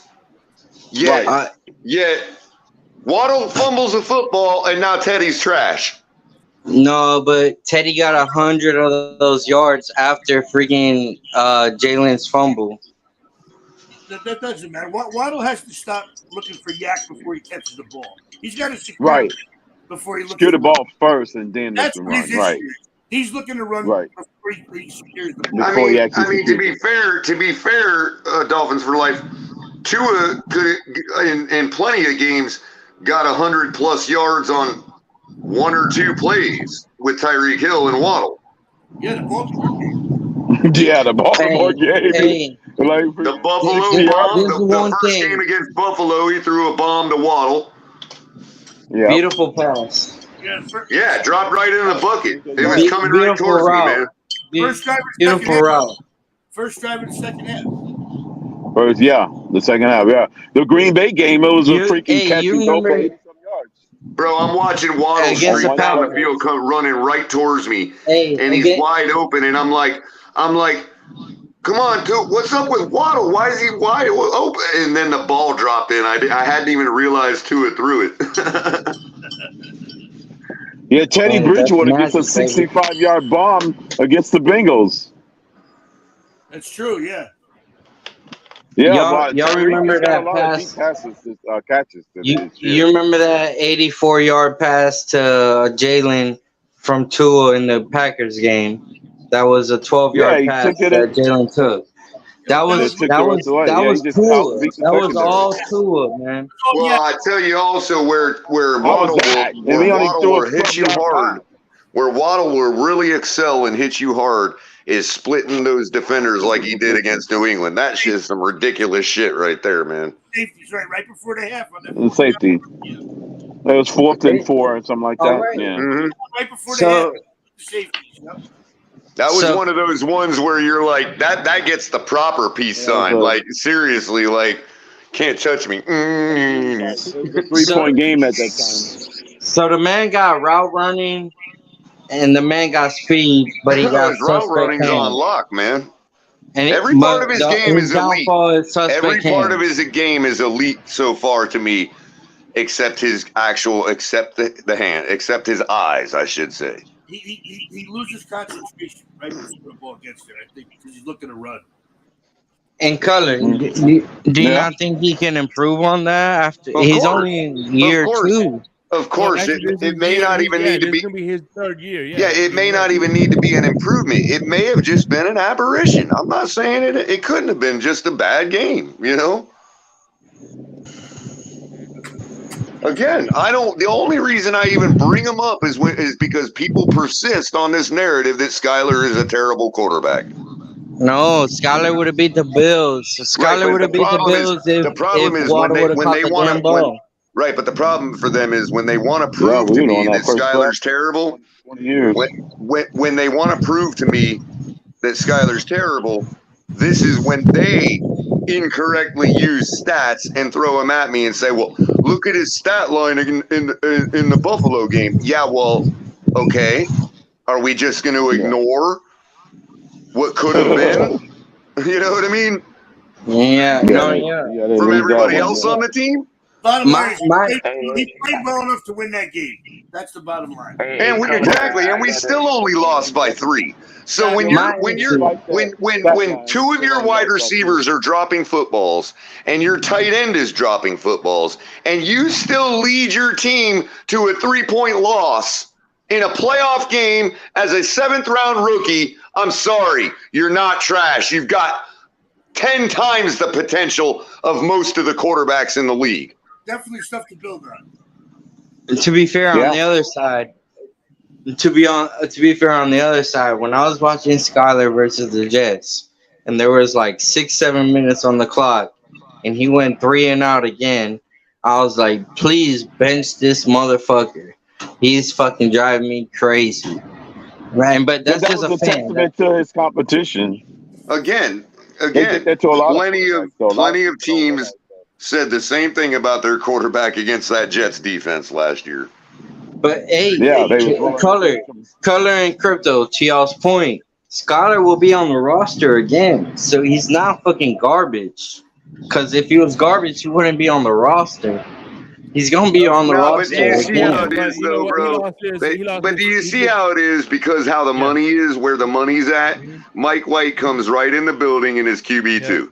Yeah, exactly. Quarterback. Is Mike White better than Skyler? I think maybe, but again, when you factor in the points I just made about Skyler, why would you just? It's the money is why Mike White is QB2. I think McDaniel envisioned Mike White is even better for this offense. I think it's the 400+ yards that makes Mike White the QB2. McDaniel's opinion Mike White is that he's better. Well, it's those things that got him again. It's those things that got him the money, Dolphins. So yeah, his sample size is larger. They know more about Mike White in the long term. You know what I mean? Remember, yeah, Mike White, and you're not wrong when you say Jalen Waddle messed him up, because if Jalen Waddle would have caught those balls, he would have had like a freaking 400-yard game. Now there's every bit of Yeah, possibility. Mike White wouldn't even be on this team. There's every bit of possibility that even if they catch those balls, that could have been Skyler's best game, and never has a game that good again. There is that possibility. I tell you what, there's one thing people really need to realize too is that If he plays the Lions, he would. Mike White's offensive coordinator last year is good buddies with McDaniel, so he could have been like, "Hey, Right. I couldn't do nothing with Mike White, but he's a hell of a good quarterback. You guys should give him a look." Right, see. right. Yeah, there's absolutely nothing saying given some kind of injury, which I don't hope for. One thing I want to. Mike White comes in and takes us all the way for all we freaking know. You know what I mean? No, Mike White could throw 400, and he could also throw 450. I'm only using Pete's money to bet on that, though. Everybody forgets our undefeated season that Earl Morrow won 8 games that year. Hey, but Shake and Color and Crypto, one thing I want to tell y'all, because I live in the chat. Don't forget the chat, my boys. The chat is where it's at. Trust me, I'm the one highlighting the chats. Even though, hey, because I live in the chat. Even though we talking crazy in the chat, we might be saying fuck Color, we might be saying fuck Crypto, fuck. Well, Shade. when I get like right now, I wasn't really planning, I wasn't really going full boat, so I'm on my phone, and it's like hard for me to read the chat when I'm on my phone. So sometimes I'll browse, I'll go down there and start engaging. If chat ever feels like I'm ignoring him, it's probably because I'm on my phone. It's nothing personal. The thing about it is, like for instance, if I'll get involved. When I do my opening monologue on a show, I'll give more credence to the chat because I'm talking. You know what I'm saying? And I can, but once the panel is going, I can't say, "Hey, stop what you're doing. Look at this comment right here." You know what I'm saying? Right. Yeah, I usually bring them up if it's something I want to address. I will, but usually I'll just bring them up to let people read it, here and there. Coming from somebody who's staying in the chat, man, you know how it is. Yeah, I also shake. I also have I'm obsessive, so in the beginning I have to run through every single person in chat, dude. Me too. But one thing for me, and I don't get a cent of it, but I know how hard people work for their money. I will never ignore a super chat. Yeah, if it happens, just email us and let us know because it was an accident if we ever miss it. Let me tell y'all a secret from somebody who'll be in the chat. Sometimes I don't hit the like button until you fucking highlight my fucking name. Straight up. I'll be like, okay. Get that one extra like, you gotta highlight the name. Secret to the trade right there, right from the word on the street, man. Hell yeah. I'll be like, okay, they put my name up there. I have to hit the like button now. Yeah. Man. I tell people hit the dislike too. It still gets us the interaction points. Hey, and it's been an amazing discussion, man. Thank you about all of y'all. Well, I'm glad we can bring it down that way because I know that you tend to have a little more voice on the Tua side, so Hey, I love my boy. I love squash all them platitudes out there about me, man. Hey, no. This is the truth, bro. Look, I'm gonna tell y'all. Lewis done switched up. He done came to our side. He loves my boy now. We love Lewis. I know y'all spiked our freaking Kool-Aid or something, man. I don't know what's going on at TFTG, man. So would you consider me a Tua hater then for life? No, you call it down the middle, Shay. You a motherfucking host. You calls it down the middle, bro. Sometimes you say something good, sometimes you say something bad. Yeah, Shake's But standing at Shake's got so all the whole like pretty much the entire TFTG crew is sitting on one side of the teeter totter, and I'm on the other, and Shake's standing in the middle, man, like holding the balance. oh no, yeah, color, they don't left you way on the other I side. know, bro. I know. They all jumped on at the same time, so I like flew off the other end. Yeah, I'm stuck in a tree somewhere. Hey, did you guys see what they said about possibly going after Becton? Did you guys see that? What's that, Ron? What was that? I saw something about us possibly going after Mekhi Becton. Mekhi Becton, why would we want that fat motherfucker, bro? That motherfucker don't want to play football. I'm not saying that. I'm just saying I saw it on one of I never heard it. On one of the YouTube shows where they mentioned that he's not happy with the Jets. The Jets aren't happy with him, and they may release him, and he could be bait for Miami. That wasn't Richie from the East Side. AFC's roundtable. That wasn't Richie, was it? Hey, Crypto, fuck that once shit. Capitan turned, man, I knew it was over. What? I'm like, hey, listen, I want to say something, bro. Hey, I know how Color feels about our quarterback, bro. But this motherfucker is one of the biggest Dolphins fans out here, bro. And that's where you gotta respect the most. So I try to be. Hey, it's no, like I tell everybody. Hey, Color, I don't care. Hey, Color, shut up, bro. You don't try to be. You don't try to be, bro. You are. Hey, Color is one of the biggest fucking Dolphins fans out here. So if you come at Color, bitch ass EM, bro. Even You've if been you waiting right, for months to tell. Admit it. You've been waiting for months to interrupt me and tell me to shut up, man. You admit it. Hey, Color, you don't even know. Hey, Color, you don't cuss me out. Hey, Color, you don't cuss me out and don't even know it, bro. But listen, hey, Color's one of the biggest Dolphins fans out here, bro. So if you come at Color, you're a dumb bitch. Anybody that likes this team has to be. Hey, listen, a fanatic. even if you're right, bro. Even if you're right, you come at my boy Color, you stupid. Straight up. And my boy Crypto, you always fucking wrong, bro. But we still love you, bro. Dolphins for fucking life. Okay, I hear you. That's your sentiment. I love you, Crypto. Yeah. So I'm really thinking I'm gonna be one day, if I can ever become a doer, I'm gonna make cartoon characters out of all the people in our community, as many as I can. Hey, hell yeah. Hey, by the way, Dolphins for life. The same way you feel about Crypto is the same way I feel about Stephen D. He's always wrong, but I still love him. Hey, Stephen D. He loves the Dolphins, I guess. Which means Stephen D is always Stephen D is always right, then. So I can even already picture the Michael K character. He's gonna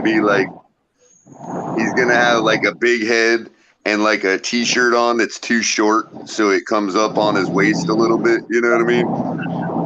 And it's gonna have a big Buffalo Bill sign on it. You know. All I know is, bro, if you love the Dolphins, you love Color, bro. So fuck everybody, bro. That's all I know. Crypto's gonna have a hot dog in one hand and a cup of Jello in the other. Hey, my fucking neighbors stopped the merengue party, bro. I don't know what happened to them. Playing overseas and all this year? What was that, Ron? You broke up. I said, do you think we're going to be playing overseas at all this year? Oh, overseas? No, they said we're not. They already slated that for Kansas City. Well, they said we're not going to be the home team, but we could be. Yeah. Probably 2024 season. But one thing I do know is that in order for us to get the Super Bowl in Miami, we have to play an overseas game. Yeah, home game overseas. I know they said that we're not going to have a home game there. Well, 3 years ago it was in Miami already, so we're gonna probably have to wait a while for 3 years ago. Remember? Yeah. That's why I remember because we had the when we played the Jacksonville Jaguars. That was a home game for us. When we played them. We had to play them over in London. London. That was the year the Super Bowl was in Miami. And they said we're not going to lose a home game. We could be. Well, that's the good thing. Well, we won't lose it in the respect that we'll never fall below 8 home games. But technically, if our 9th game was supposed to be a home game, we are losing one. You know what I mean? Hey, you guys know next year's. I'm not trying to. I'm not. I don't know, but next year's season is next year's schedule is a lot easier than this year's schedule. I don't know, man. You never know until the season's Yeah. Well, that's true too, Ron. But as far as in the macro, last year we played what's known as a 3rd place schedule. That's all the 3rd place teams from every division we face.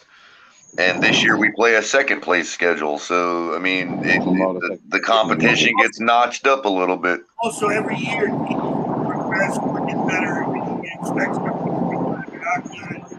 Well, the league tries to favor the lesser teams. So, for the same reason that the worst team picks first in the draft, if you finished 4th in your division, every one of your division opponent, your outside the division opponents will be the 4th place team. The 4th place team. Yep.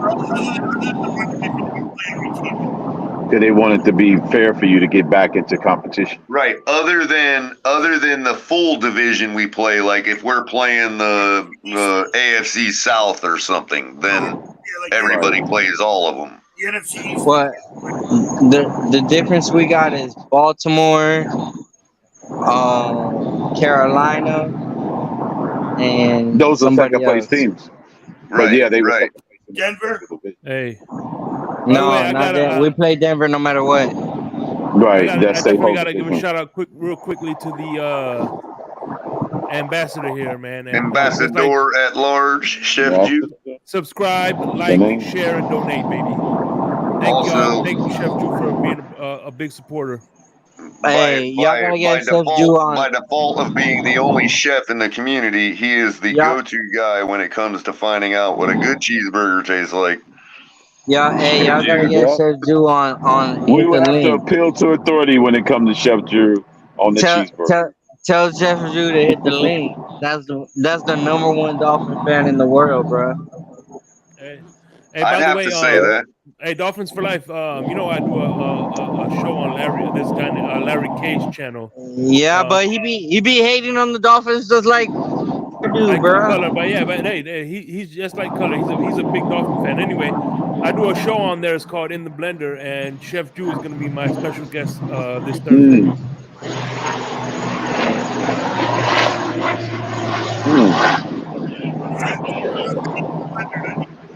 Hey, my bad. The helicopter's coming over here looking for the fucking criminals, bro.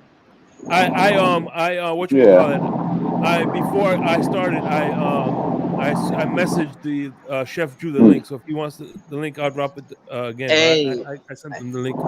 Hey, Shake, you the fucking man. Fucking Color's the man. Yeah, Color is the man. That's why I love him. Yes. Who we driving down the road with? That's what I want to know. Hey, I'll be trying crypto in the chat, but he's the man. Fucking hey, TFTG wouldn't be shit without y'all, bro. Straight up, y'all motherfuckers are the truth, bro. If y'all don't like the Dolphins, y'all don't like Color, bro. Straight up. Hey, Dolphins for life, bro. That's why I put my name like that, bro. Dolphins for life, bro. We about to win this shit. You must be in the 305. Dade County all day. Are you really? Hey, my neighbor got like 10 palm trees up. I speak Dadeese. Hey, I'm going to the Jets game. Hey, you want me to tell you something? My son got some honor roll shit in the 3rd grade, and he fucking took me. What happened? His brother took his cell phone. That's what happened. Yep, that's what happened. Right. And then I went and got 2014 fucking season tickets, and I saw fucking Aaron Rodgers beat our ass with that fucking tight end to the fucking side of. He fucked us up. That was not good. Yo, but you know what happened? We beat the Ravens 37-0. Well, no, not the Ravens, the Chargers. We beat the Chargers 37-0 that year, bro, with Ryan Tannehill.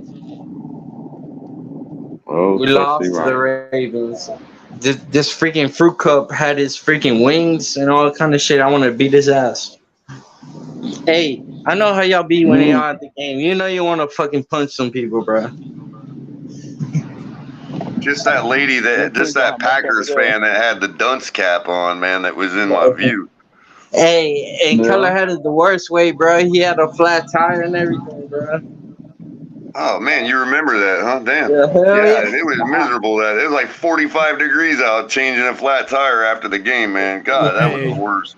Another dude I want to give a shout out to is definitely Flat tire. Andres Negron. What's going on, my brother? Andres Negron. How you doing, man? Good to What's see up, you. Andres? Hey, Color first place. You a fucking OG in this shit. And then we got Shake and Crypto, bro. JCRR is in the building. Mr. Miami is in the building. Mr. Miami. G, who was fucking cracking me up yesterday, is in the building. Let me give some shout outs real quick. Richard McLean is in the building. Sal, I hate your fucking team, is in the building. Lance Dominguez, what's going on, man? I haven't heard from Lance in a while. The Samoan Warrior, what's going on, brother? Lance been on. He been on. Hey, man, one thing about Tua, he's brought a lot of Samoan followers, and man, the two big Samoan followers that I love is Wooback and Q, man. Yeah. Oh man, B21, Money Mitch, Paul, the Samoan delegation. Yeah. They're the Samoan delegation. Q's cartoon character is gonna be funny as hell, man. I can't wait. I'm gonna do it. And of course, Money Mitch. A picture of Jimmy Snooker with the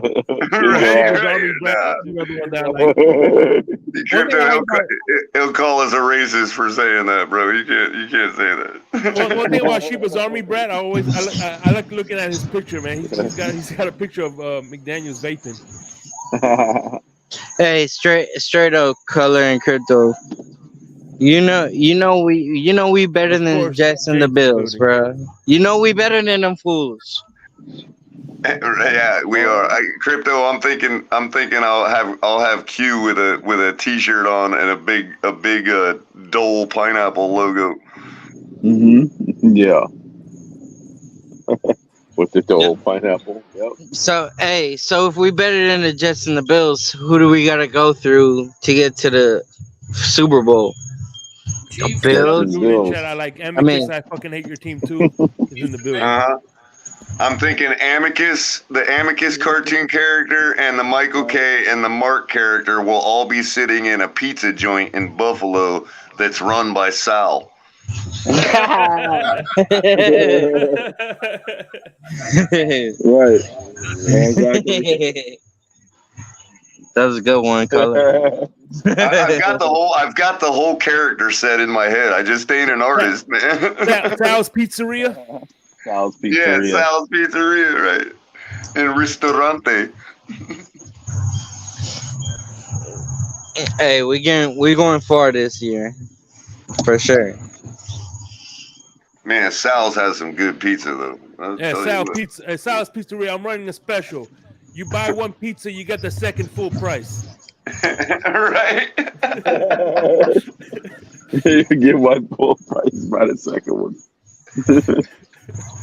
Hey, y'all ever had Cuban pizza? I don't know, but there is a place that opened up down the road from me called Havana Nights, and it's a pizza joint run by Cubans. So I don't know if that makes it Cuban pizza. Yeah, there should be pan. It'd be looking like Pizza Hut. Yeah, it was kind of like Pizza Hut from the 80s. Yeah. Really good. You got to come up north here. Pizza Hut with less grease. Right. Brooklyn pizza. See, we don't know they gradually changed the taste of everything, but man, like, there's another place, Pizza Inn is like that too. It's like Pizza Hut was in the late '80s. Yeah. See, always thought Cuban pizza was a pizza with made with pina colada. Nah, they might put a little pineapple on that motherfucker, but that shit be looking pan as fuck. Little dulce. Hey, Crypto, what's the weather looking like up there in Maryland, bro? No, it's a mild, not too cold, not too hot. Well, it's not hot at all. It's just more mild on the chilly side. We haven't gotten a full spring yet. Hey, one thing you don't know about Crypto, that motherfucker be repping Dolphins in enemy territory, bro. Y'all better respect. Yep, definitely in two enemies' territories. All within 40 miles of each other. Hey, what do y'all think about the Redskins changing their name? I wish they would have came up change with it in a another better 40 name than years. the Commanders. Yeah, The they needed Generals a or better something. name than Yeah, the they Commanders just for sure. the Commanders. Yeah, it should have been the Generals or something, or the Senators or something. Senators would probably make the most sense. Right. It's crazy. It's crazy how Chase Young has been a flop.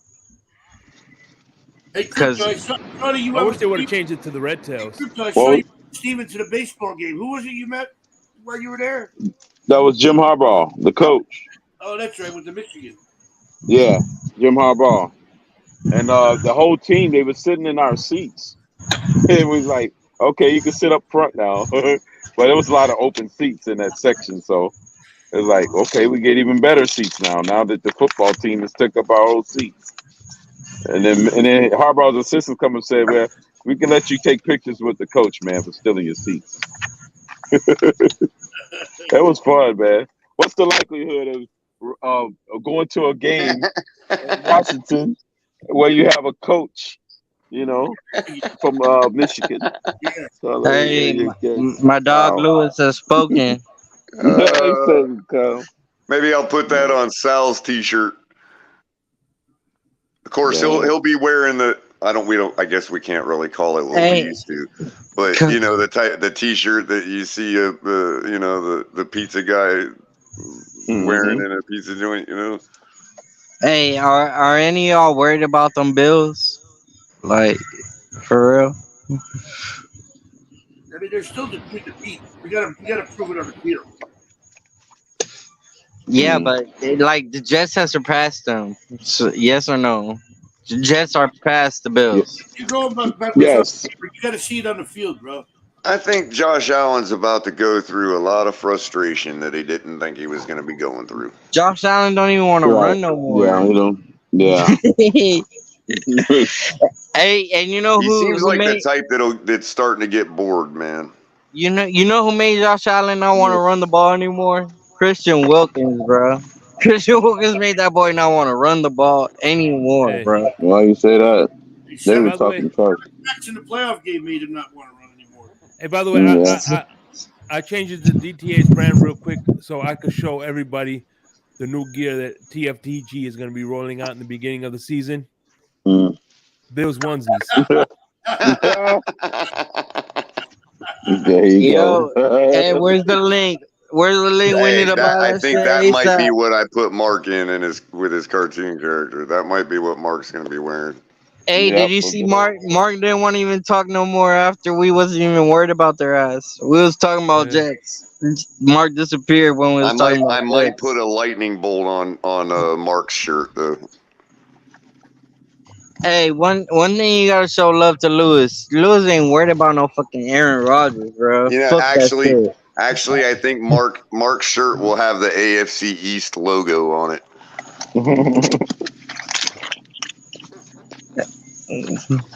Hey, color. I know you gonna. Mark I they know got you gonna ride the AFCs. fucking train when we're fucking whooping Jets and Bills and Patriots ass. Dolphins for life is his character. His cartoon is gonna have like a jacket on, and he's gonna open it up, and there's gonna be like all kinds of watches on the inside of it. Hell yeah. Hey, that's one. Hey, It's like I got Gucci, I got Louis Vuitton. What do you want? Seiko? I got it all, no, man. hey, that's one thing I respect and love Color because I know he's a fucking Dolphins fan till he dies, bruh. So you can't talk shit to Color, bro. EM, even if I agree with EM when he's coming at you, bro, I don't give a fuck. I'll cuss this bitch ass out, straight up. Like Color's the number one fucking Dolphins fan in this bitch. See, earlier you said he even if he's right, he shouldn't come at me. See, I'm thinking the other way around. I don't mind him coming at me if he's right. Hey, hey, one thing you don't know, Color, I'm gonna tell you right now. Me and that motherfucker share the same last name. I'm gonna tell you that right now. So I know that motherfucker more than most. Straight up. Hey, Color's the number one Dolphins fan in this motherfucker. So if you don't believe in our quarterback, we just gotta go at his ass and make and let him see the light, bro. By the way, who do you Make share me the name believe. with, the same last name with? Color or EM? No, I got the same last name as EM. Okay. Oh, okay. Dolphin fan? Yeah, Ooh, but we ain't related or nothing like that. Yeah, I I figured. I'm might from be able Dade to. I County, might be able bro. to venture a guess, but I won't do that because it's, I'll tell you right now, I don't be doxing Macintosh, nobody. Macintosh, Y'all bro. Dolphin fans. Macintosh, and I'm from Dade County, They make bro. good. They It's make good Dade County on the computers. number line. I was gonna say, Macintosh you makes good saying computers. EM's an Apple? That's his last name. That's his last name. Eli Apple. His name's Eli MCINTOSH. Apple. No, hey, but that On the last name, bottom, D that last name got history, bro. Lucifer. So respect it. Yes, it does. It do. Apple. That shit's crazy. I don't know his first name though. Apple. Yeah, listen. At the end of the day, I love anybody who's a Dolphin fan. I got love for you, Mm-hmm. man. Hey, and you But gotta love Shake, bro. Yeah, hey, fuck all that shit, man. You gotta love all y'all TFTG Yes, motherfuckers. exactly. Right, Straight right. up. Shake. There's no. It's like the cold. There's no such thing as hate. There's just less love. Like there's no such Yo, thing as hey, cold. There's just less heat. hey, but y'all gotta get love to Lewis. You know that he been spitting facts lately, bro, for like at least 3 weeks. Mhm. Lewis been on it, bro. I know he been on that color a little bit, but fuck it. Oh man, Damn. it ain't nothing but love here. You know what I'm saying? Yeah, no. Every time late Wilkins, I didn't agree with because Wilkins look, we got a 2 year Super Bowl 2 year Super Bowl window. So why would we Really? trade Wilkins? But Wilkins wants too It's much because we money. got So a why Super would Bowl we pay because we're in the 2 year Wilkins? window. That's why. Why we can't trade Wilkins because we need him? But why No, we would we don't. pay Season. Wilkins because he wants too much money? Mhm. Hey, but like I forgot who said it. Somebody made the comment that, and I agree with. In my opinion, I think Hunt is a more pressing need than Wilkins. I think Yeah, Hunt Yeah. needs and if we don't pay Hunt needs to be Wilkins, we can extended. pay Hunt. Yep. Good point, Shake Money. There ain't nothing wrong with giving Wilkins a franchise, like they did to Lamar, the Yeah, but, tentative. yeah, but Ain't that's nobody gonna give us 2 first rounds for Wilkins, so we'll give him like 18 million for the second year. So we'll have Wilkins for 2 years. Wilkins is going to be 22 million franchise tag. That's the only thing I didn't agree with Lewis was on the Wilkins take, cause we ain't gonna pay him or trade him. We're just gonna keep him. Hey, but you know what, Dolphin fan, that trips me out is like, hey, when somebody tells me, "Oh, I don't agree with everything you say," I have yet to meet the person who I agree with 100%. Yeah. I can't think of one either. Neither. You know what, Mom? I guess I agree with Mom 100%. And if you don't agree with your mom 100%, see rule number 1. Yeah. Hey. Your mom is I don't agree with the my most mom important 100%. in I life. love my mom 100%, and I'll do what my mom tells me if I don't agree with her. But hey, I still know. Hey, You know what I'm saying? Right. let me. Well, I was gonna say, remember what I was saying about Nuremberg? Yeah, it don't matter. You do what your mom tells you to do. Let me tell y'all something. I haven't talked to my mom in over a year, bruh, and I think about her every day, bruh, every fucking day. So it should be like that sometimes. Oh yeah. I always try to make. I always try to make sure I don't go at least 2 or 3 days without talking to my mom. I always got to call her. Yo, if it wasn't for your mom, you wouldn't be shit. So Shit, you ain't lying. That's one of the so, things that's just like you but said, Louis is spitting it? facts right now. You spitting facts. It's fucked up because for me, my wife and my mom really don't see eye to eye. My wife and my mom don't see eye to eye, so I'm fucked up, bro.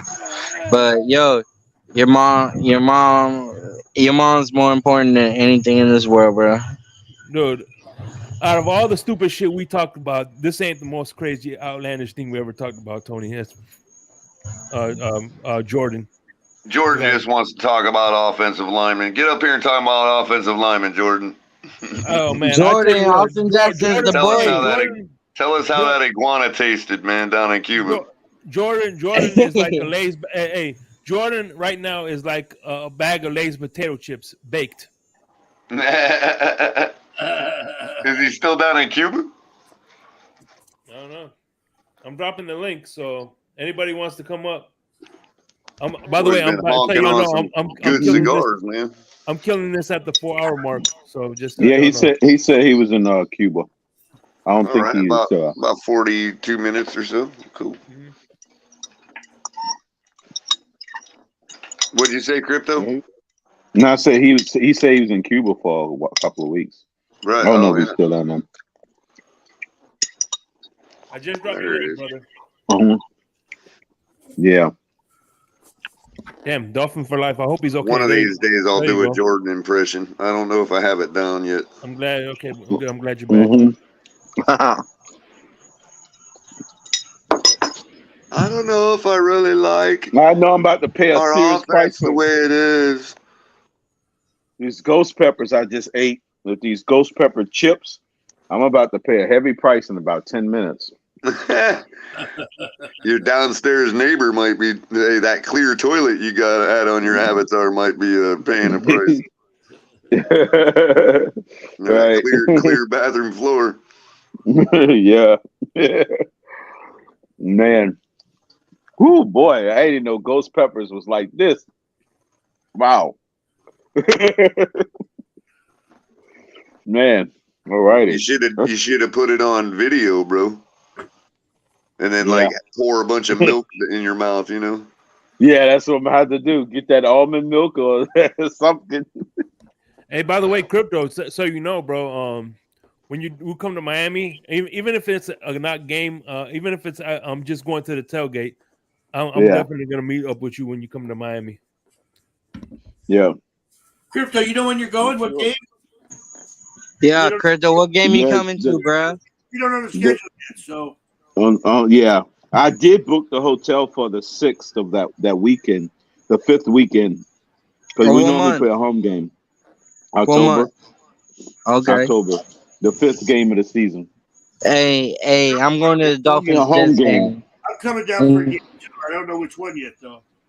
Yeah, I might have to just switch Ron Levy, where do you live? Where are you from, Ron Levy? Well, I just moved to Virginia from New Jersey, so. Okay. No, because I was gonna say, you in Western Virginia? I plan on going to the MetLife Takeover. I don't know if it's this year or next year. I went the last 2 years. I went the last 2 years to that. It's a good time, man. Yep. Color. Where you tailgate at? I've been tailgating with Ali over there in the yellow parking right directly across the street from East 32. Yeah. Where those cars caught on fire. Yeah, and but right up against the road, right up against 199th. So it's like right where the porta potties and the bridge is at, the walk bridge. Yeah. All right. Hey, me, my wife, and my kids gonna come shake your hand, bro. Right on. You'll be Ali's got a flag, so we'll be flying the flag. Just game. I want to find out. If Amicus, you coming down Amicus to the gonna come down there. I want to find out. Even if I gotta go down for tailgate, I'm gonna go down to meet you, bro. I want to find out. Yeah, Amicus.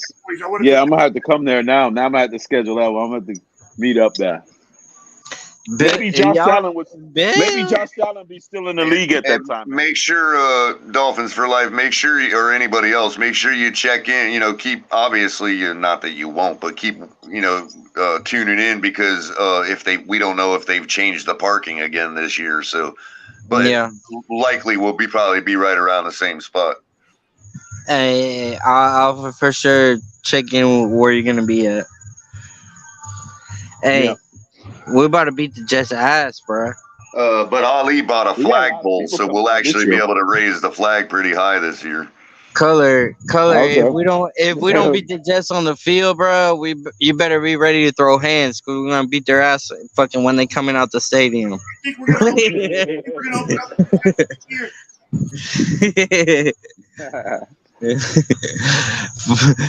I hate the Jets with a passion, bro. Ron, you gonna drive down to Miami or you gonna fly? I'll fly.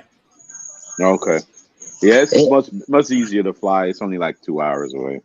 Every time y'all put who's our biggest rival or whatever on the poll, I put Jets. I'm ready to fight them. Hey, you know why there's no such thing as a Buffalo Bills takeover, right? Because they ain't got that many fans. No, because the same reason you don't occupy a sewer.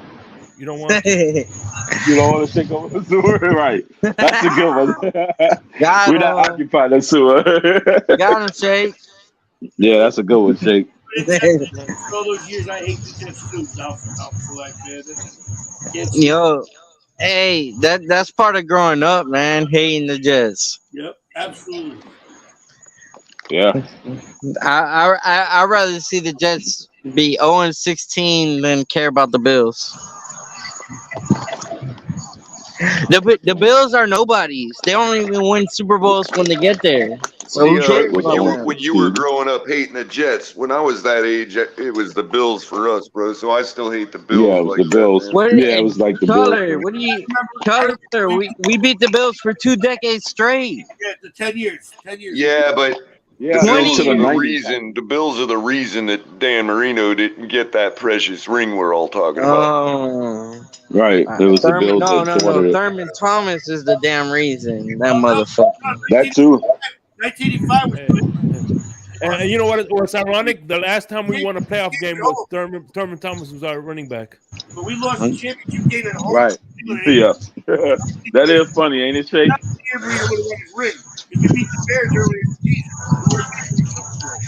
Hey, can we all agree on one thing? Coffee? At this hour, should I make me a cup of coffee? Can we all agree that Dan Marino's the best fucking quarterback that ever lived, bro? I don't have no creamer. I got. I like this. I like Wolf 45. Our biggest rivals are Sharks. Hey, Shake Money, could you send me some Cuban creamer? I need it in about 5 minutes. Cuban creamer? Hey. Yes. Hey.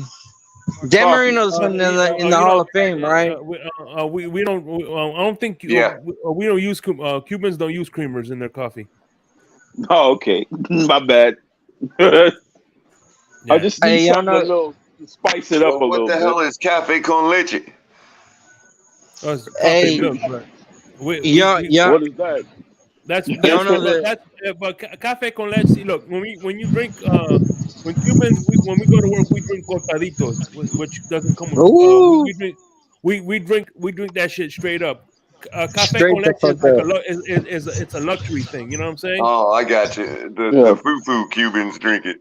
Yeah, pretty much. Hey, The hey, yuppie, not only the yuppie Cubans, Cuban. bro. Not only Evan? Cubans, bro. Miamians drink that shit. So they don't have like a caramel flavor, or Irish creamer. Well, I mean, they should Nah, that's because just straight up, bro.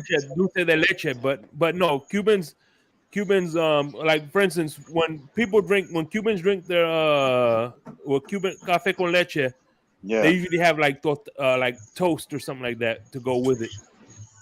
Like you Oh know Yep. what I'm yeah. saying? So But okay. for the most part, Cubans like to drink their coffee straight up with a little bit with some Cuban sugar. Yeah, that's just like crack, bro. Is it like? Is it You cute? about to be on Is, it for is, 3 hours. is it like sugar cubes? No, It's no. worse. So what happens is, Damn, guys. all right, check this out. Damn. I'm about to end this poll right here, bro. By the way, What was that? well, so what happens is Cubans when they make it's kind of Cuban coffee is very concentrated. It's like espresso, right? Mm-hmm. So Yeah. what they do is they have like a little a tin tassel, like a little tin metal. It looks like a jug, but it's small. It's about this size. And what they do is they pour a little bit of water down there, and then they pour sugar. And Right. then what they do is they get a spoon and they crush Mhm. the sugar on the edges of that little pot. And then they Okay. pour their coffee. They pour the coffee, and that's how they serve the coffee. They pour On the the sugar edges. before they pour the sugar Yeah. before they pour they put in the sugar before they put in the coffee. Yeah. Hey, I mean, ironically, I do that with my Keurig for regular coffee. Hey. I'll put my For my 2 tea, I scoops of do that. sugar in before like under the stream. That Hey, way, to back they can mix well. Yeah. Yep. to back up Real quick, Shake, that shit will have you lit till 2 p.m., bro. no doubt. I can't go that strong. Only because it's a Western Hemisphere bean.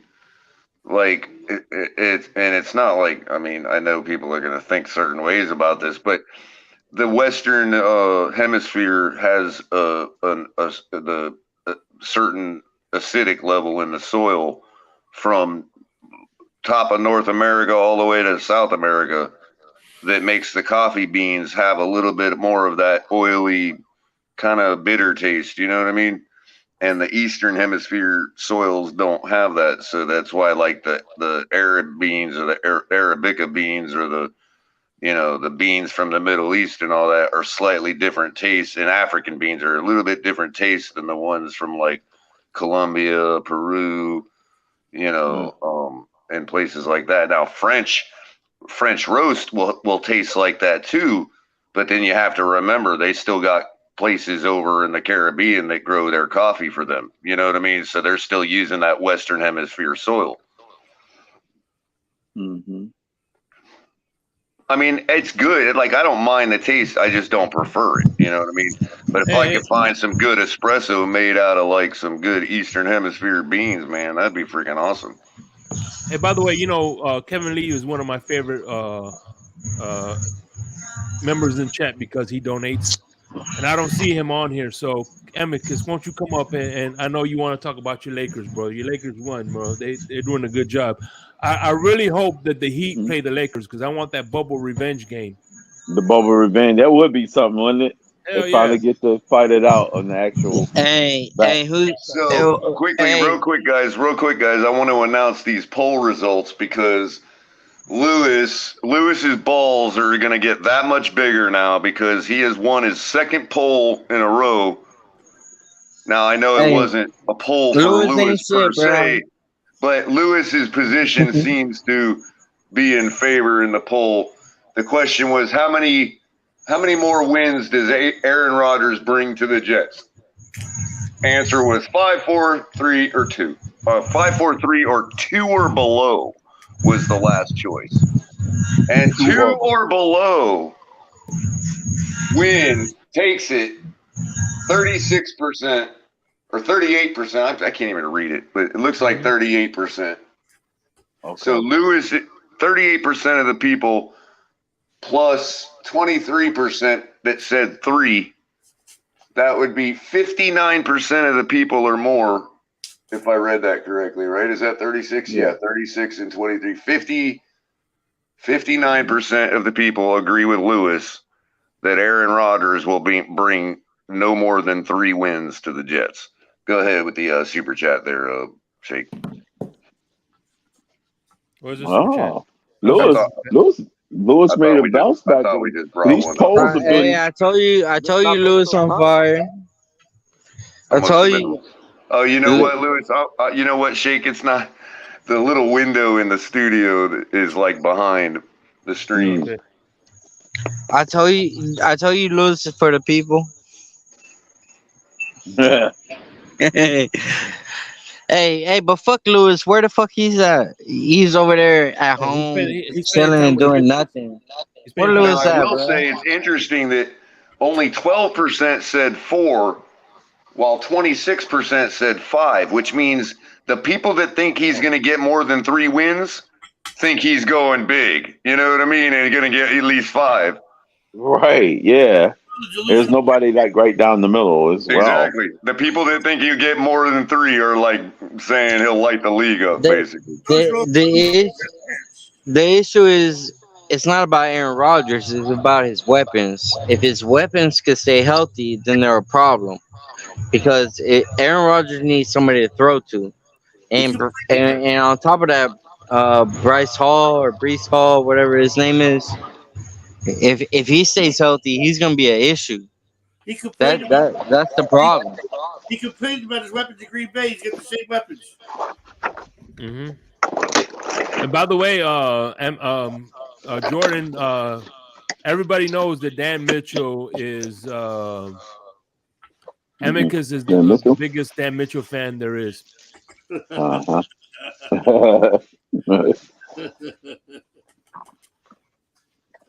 So speaking of weapons, it looks like I read a headline saying Saleh was looking to. It looks like they're going to be able to retain Corey Davis. Davis, yeah. One of the players. They want to give him big body receiver right there, man. They didn't have to cut him because of his deal. He's the rookie deal, right? I didn't read the details. I just saw the headline saying they were likely going to retain him. Rookie with the Titans. They got him. Oh yeah. So yeah, this is second deal. Okay. It is basically if you can touch Aaron Rodgers, you'll win. If you can't get to him, you'll lose. Man, I don't know, bro. That guy can. Again, to me, it just comes down to his will to win. If he really wants to put it together for another run, their team, mainly based on their defense, gives him a huge opportunity to do that. That's all I'm saying. I ain't trying to, His only motivation is to win with it. Whatever Lewis was saying we were trying to do to his private parts. I wasn't trying to do none of that. Color and Crypto, their defense is top notch. So we forget about that. Their defense is top notch. The only thing I'm going to say is he played in the worst division in the NFC every year. Oh, come on, man. I mean, the guy was Worst division? Not taking away anything from his Hey, one of those teams. You can say the same thing about Tom Brady, okay? Because it ain't like we were our division was anything to sneeze at for 21 years. That's true. I mean, we sit here and shit on the Jets and the Bills for that very reason. So why would Tom Brady not have benefited from that? No, you're right. Yeah, LeBron now 6 Super Bowl champions is what championships is what separates him from Rodgers. I'd agree with that, but as far as regular season goes, our division is just as shitty as his was. Right. The path to his Super Bowl was a lot easy. It was easy. I mean, just like Brady, yeah. If the Jets have a run game, they're a problem. If they don't and they're one-dimensional, then us as Dolphins, we're gonna touch him. Right. So, if without looking at the numbers, I would venture a guess that the Vikings are to the Packers what we were to Tom Brady. Well, he owns in that division. Like they're the only ones that have put it together out of the besides the Packers over the years. Could the Vikings sack Aaron Rodgers? Imagine if Aaron Rodgers gets sacked 7 times like we did I to the mean, there's been Bills. times throughout his career where the Vikings had it going on. They played them, I mean, yeah. remember the Vikings went to the playoffs pretty deep with Teddy Bridgewater. So, and that's why they bring the left tackle got injured for the That Packers, one play Bertucci that or miracle whatever his catch name by was. Stephon Diggs. But I mean, The that left- year the Vikings relied heavily on their offensive line and their defense that year. So it's no surprise that they were But giving Aaron Rodgers the trouble. Vikings defense is projected to be like 32. I'm talking about in the year the Vikings went to the playoffs with Teddy Bridgewater. They had to get through. They had to get through Aaron Rodgers that year. With that miracle catch that he ran 40 yards after the catch. No. The year that the Vikings got knocked out because their field goal kicker hit one off the upright. Yeah, that's crazy, huh? I mean, Teddy Bridgewater wasn't lighting the league up that year, but they got there because they had a stellar defense, and their offensive line was ridiculous good, coached by the late great Tony Sparano. Rest in peace. Let's not forget early in Aaron Rodgers' Tony career, Sparano fucking high-fiving motherfuckers for a field goal. He had to compete against the Bears' great defenses when they went to the Super Bowl. Yeah, the Bears actually did make it to a Super Bowl doing Aaron Rodgers. What year? Who was their quarterback through that time? It was That was Rex Grossman, wasn't it? Oh my God. Rex Grossman. That's what I'm telling you, Color and Crypto. Rex Grossman took a fucking team to the Super Bowl. Tua can't do that. Tua can do it.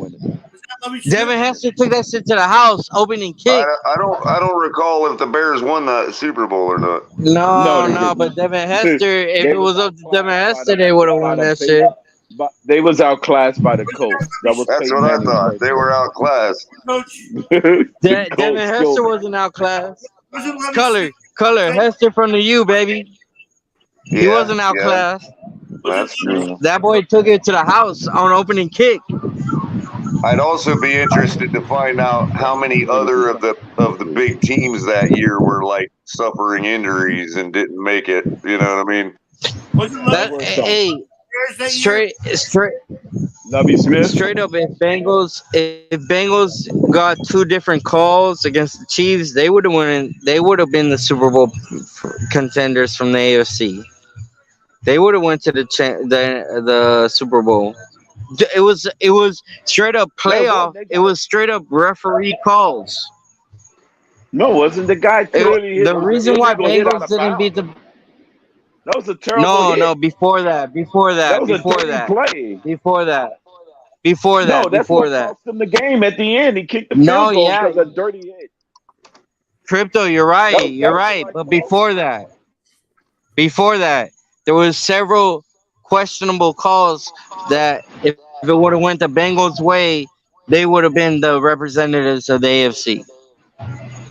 A little bit of irony about that game we were just talking about, played in Dolphins Stadium in Miami. The Rex Grossman Super Bowl. Yeah, that was. Yep, that was in Miami. That was the same year that Prince did the halftime show and it rained. Oh yeah, Rain halftime show. That's right. Yeah. That was the actual Purple Rain halftime performance where they actually did rain. Colts were 12-4. Bears were 13-3. Right, and you may think, wow, then maybe the Bears were a good team, right? No, this should tell you how bad the conference was that year. Again, the Colts were 12-4. The Bears were 13-3. Yet the Colts were favored by 7. The Colts were actually favored by 7 in that one. Yep, I ain't realized were favored by 7. Color. That was when the Bears really got. Who the heck did they beat in the championship? I know, I right? was in I'm Iraq. trying to look it up. Right. Oh, I guess was in who? Guess Iraq who for made that. the coin toss? Guess who did the coin toss? For that game, I Yep, forget it who. was a joint coin toss. So I guess honorary coin tossers. How did they Yeah, decide who hey, went? and then what? Dan Marino, and Norma Hunt, the widow of Lamar Hunt. Hey, but they kicked the ball to Hester, and then what happened? But that was the first play of the game, wasn't it? Or the second, or the Hester, first play of the game. he was the best kickoff returner you ever had. Not only Prince at the halftime show, but also the shout out to the HBCUs. The Florida A&M University Marching Hey, 100 was there that hey, night. who's Yeah. better? Who's better, Hester or D'Angelo Hall? Hester. Esther. Hester is. Hester. Over Hall. Remember Hall, bro? Yeah, he was good too, but Hester was just dynamic. He did it in kick and punt returns. It no matter Hall what he did that was. too. Hall did that too. Yeah, he did. But by the way, that was in 2007, right? Mm-hmm. The cost of a 30-second commercial for that game was $2.5 million. Now it's I'm 6 sorry, million. 2.6 million. Now it's 6 million per 30-second slot. Mm-hmm. Hey, It's like Bud Light done messed up. They're down 21%. Yeah. Oh, check this out. It says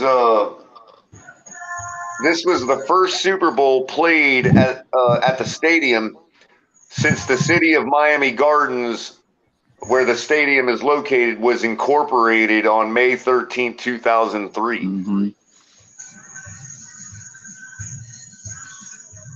Huh. So now I know when Miami Gardens annexed that land. It was in 2003. Huh. It used to be unincorporated land. Huh. I thought it was called Cypress Gardens back then, but I don't remember. But it was like a no man's land.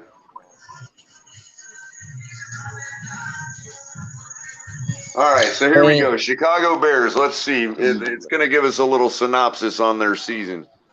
Let's see if we can figure out how easy it was for them.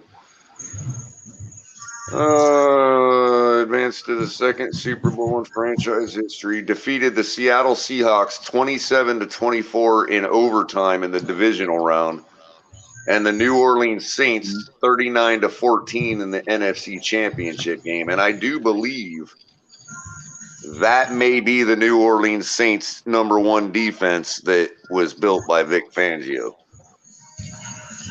If I'm not mistaken, 2007 seems like the right year. With the white boy who blocked the punt. Oh no. Yo, Might have been you remember that white 2009 boy? that He's Fangio paralyzed. The dude who blocked the punt. The team excelled. The Bears excelled on defense, ranking 3rd in fewest points allowed and 2nd in fewest points allowed per drive. Well, that's a stupid stat.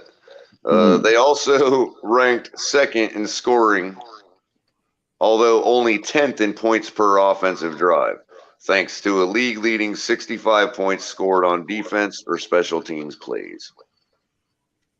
The Bears' offense was led by quarterback Rex Grossman, the team's first-round draft pick in 2003. Over the previous 3 seasons, Grossman had played in just 8 regular season games due to injuries, but he recovered to start in all 16 games in 2006.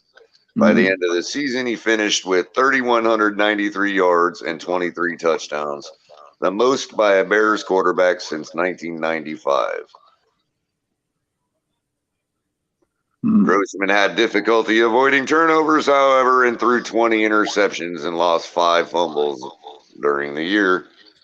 In the last, God, you really can get to a Super Bowl with a bad quarterback. Shit. He had 5 fumbles. Yep, and turned the ball over 18 times in the last 7 games of the season. Holy shit. The very last 7 games. See, yeah, that's why I could say just get to the tournament. Screwing around with the division. Just get to the tournament. Like Dennis Green said, we let him off the hook. Well, it says many fans and sports writers expected head coach Lovie Smith to bench him at some point, but Smith insisted that Grossman would be the starter throughout the entire season. And look how long it's taken him to get a head coach job since then because of that decision. Yeah. Receivers Mushin Muhammad, 60 receptions for 863 yards and 5 touchdowns, and Bernard Benton, 51 receptions for 775 yards and 7 touchdowns, provided the main deep threat on the team. See that, man? Who was your running back? Tight end Desmond Clark. Yeah, I remember Clark. Yeah. Running game was led by running backs Thomas Jones and Cedric Benson. Thomas Jones, he was the man. Yeah. Jones rushed for 1,210 yards and caught 36 passes, which was ridiculous back in 2006. While Benson rushed for 647 yards and scored 6 touchdowns.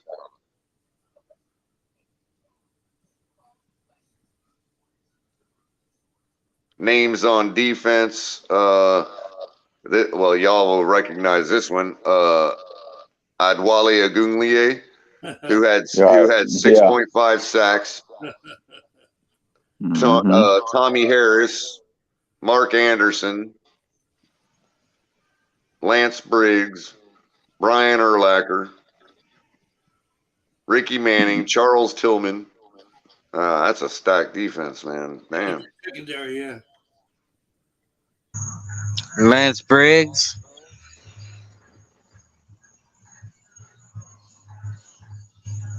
Wow.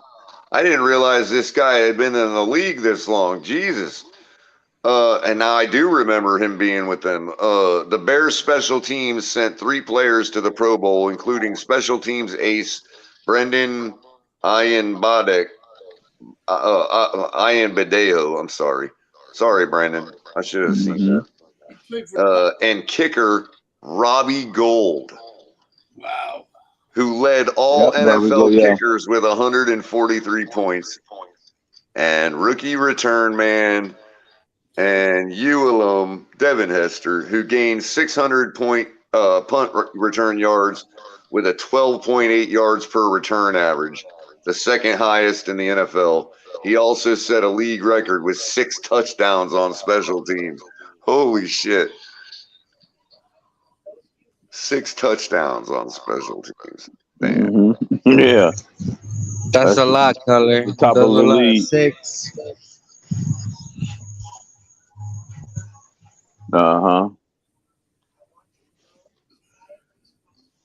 Y'all remember that old movie, The Birds by Alfred Hitchcock? Yep. Yeah. I forgot all about that. That's a classic. It's actually on Netflix now. You ever watched the movie The Burbs? The Burbs? No, not The Burbs. That was one of my favorite. One of my favorite movies, The Burbs, with Tom Hanks. Oh, okay. I was going to ask you, was it a parody of The Birds? It was an old movie. Yeah, Tom Hanks. Yeah, Tom Hanks in it. Yeah, Tom Hanks and who's the guy from The Lost Boys? Oh, Kiefer Sutherland? No, not Kiefer Sutherland. He was one of the kids, one of the teenagers. Mm-hmm. Oh, the Corey. Yeah, Corey Feldman. Corey Feldman. Yeah. He was in there. So the Indianapolis Colts held pregame practices at the Miami Dolphins training facility on the campus of Nova Southeastern University in Davie, Florida. They stayed at the Marriott Harbor Beach. Hey, Peyton Manning picked Denver over us, bro. The Chicago Bears held pregame practices at the Miami Hurricanes football facility on the campus of University of Miami, which of course they would, because where else would Devin Hester practice for the Super Bowl? Right. You know? Right. It'd be his team, right? Go back to his home place.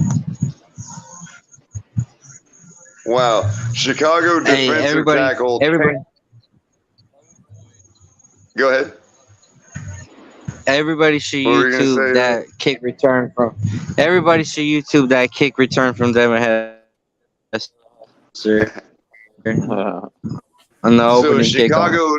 Chicago defensive tackle Tank Johnson was required to request a judge's order to leave the state of Illinois due to an arrest for unlicensed ownership of 6 firearms and 2 assault rifles. On January 23rd, 07, the judge granted him permission to travel out of state to play in the Super Bowl.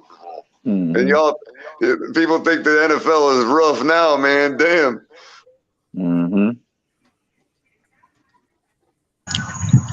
Hey, you remember Three River Stadium in Pittsburgh?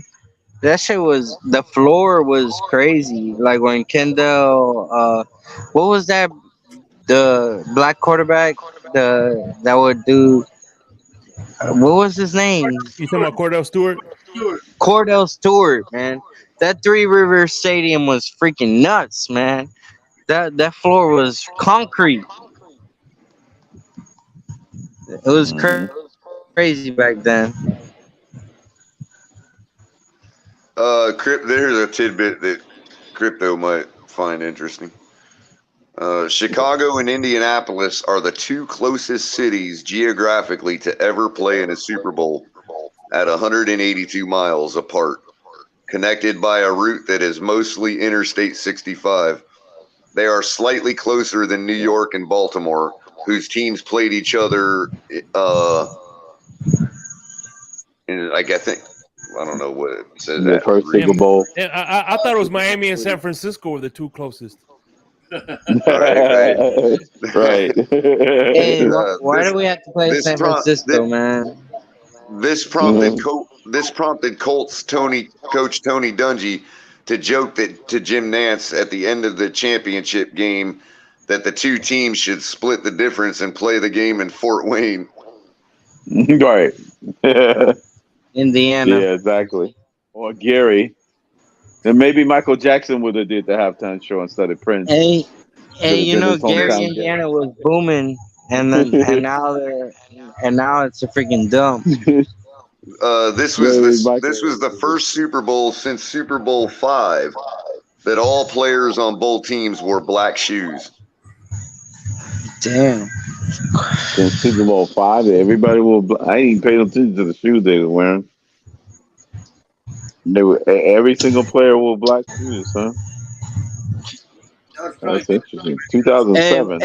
I know crypto. I know I know you want to trade X, but do you not think? I think X is gonna be in the Ring of Honor.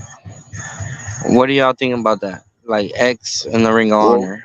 Well, he needs to retire right away because another season like last, he'd be in the Ring of Shame. I think he's got a chip on his shoulder. Hey, crypto. What about that pick 50 yards down the field? What he needs to do is lock in his numbers now and just quit while he's ahead. Okay, if he retired today, would he be in the Ring of Honor? Yeah. I don't know, maybe. Who? X. If he retired today, would he be in the Ring of Honor? I don't know. I'm not. Yeah, it takes a lot to get in that ring. I mean, I think he's in there, bro. I don't know. I think. Yeah, look. And that's why Cam Smith was such a. Because look, X can't guard a burner, and Jalen Ramsey can't guard a burner. I think that's why we got Ken Smith to get these guys with fresh legs. I think Cameron Wake's It going to could be be. Potter before X. Could be. But to me, X belongs in the Ring of Honor, man. That's how I Yeah. feel. Cameron Wake deserves it. Can't wait. Cam Wake definitely needs to be in the Ring of Honor. Mm-hmm. I, Can't wait. Wake both deserve to be. Yeah. yeah, I would like. I agree with you. We should trade X like 2 years ago for a first round pick, but right now, I think X is in the Ring of Honor, man. Oh wow, this article's funny.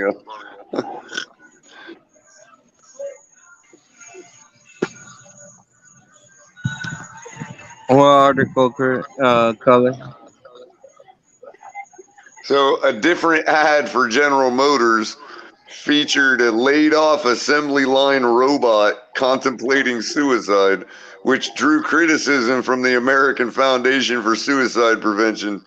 The group asked for an apology from GM and that the ad be taken off the air and the company's website. The suicide scene was replaced with a scene of the robot watching a car being crushed at a junkyard when it was shown again during the 79th Academy Awards.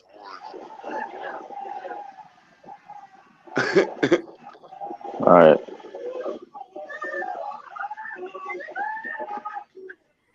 The shit people complain about. Right. Too much time on their hands. We about to hit the 4-hour mark, man. Let's do some final thoughts, man. Who wants to go first? Ron Levy, you want to go first? Sure, why not? Thanks for having me up here, guys. As usual, great show. For sure. Good takes, color. Thank you, Ron. I'm really again, I'm a homer, so I'm really optimistic about this year. I think the defense is going to help the offense out. I think the McDaniel's going to stick with the running game. I hope he does from everything that's been discussed. He knows what he didn't do last year, and he's going to learn from it. And I love the running back room. If we get Cook, we get Cook. If not, we roll with what we got. Mm-hmm. I think this kid of change is going to be a difference maker. You're going to see him, hopefully, on some screens, some end arounds, some jet sweeps. The speed is just defenses just don't have the players to keep up.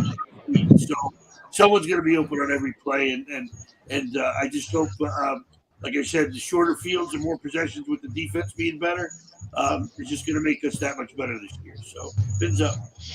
Fins up, baby. Later, All Ron. right, thank you, Ron. All right, Ron. Dolphins for life. Anything? You got anything for us? Hey, Final thoughts? I'm on 5%.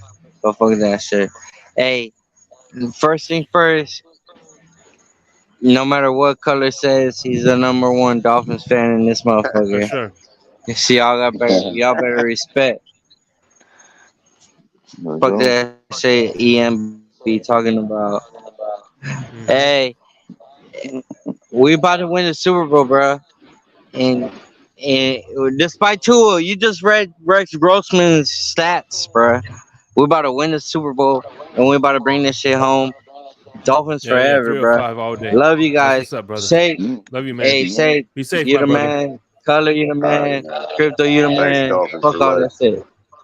Hey, love you brother, guys. be safe, Dolphins man. for All life. right, man. Later. All right, man. Be safe, All right, man. Crypto. Any final thoughts before we close this thing out?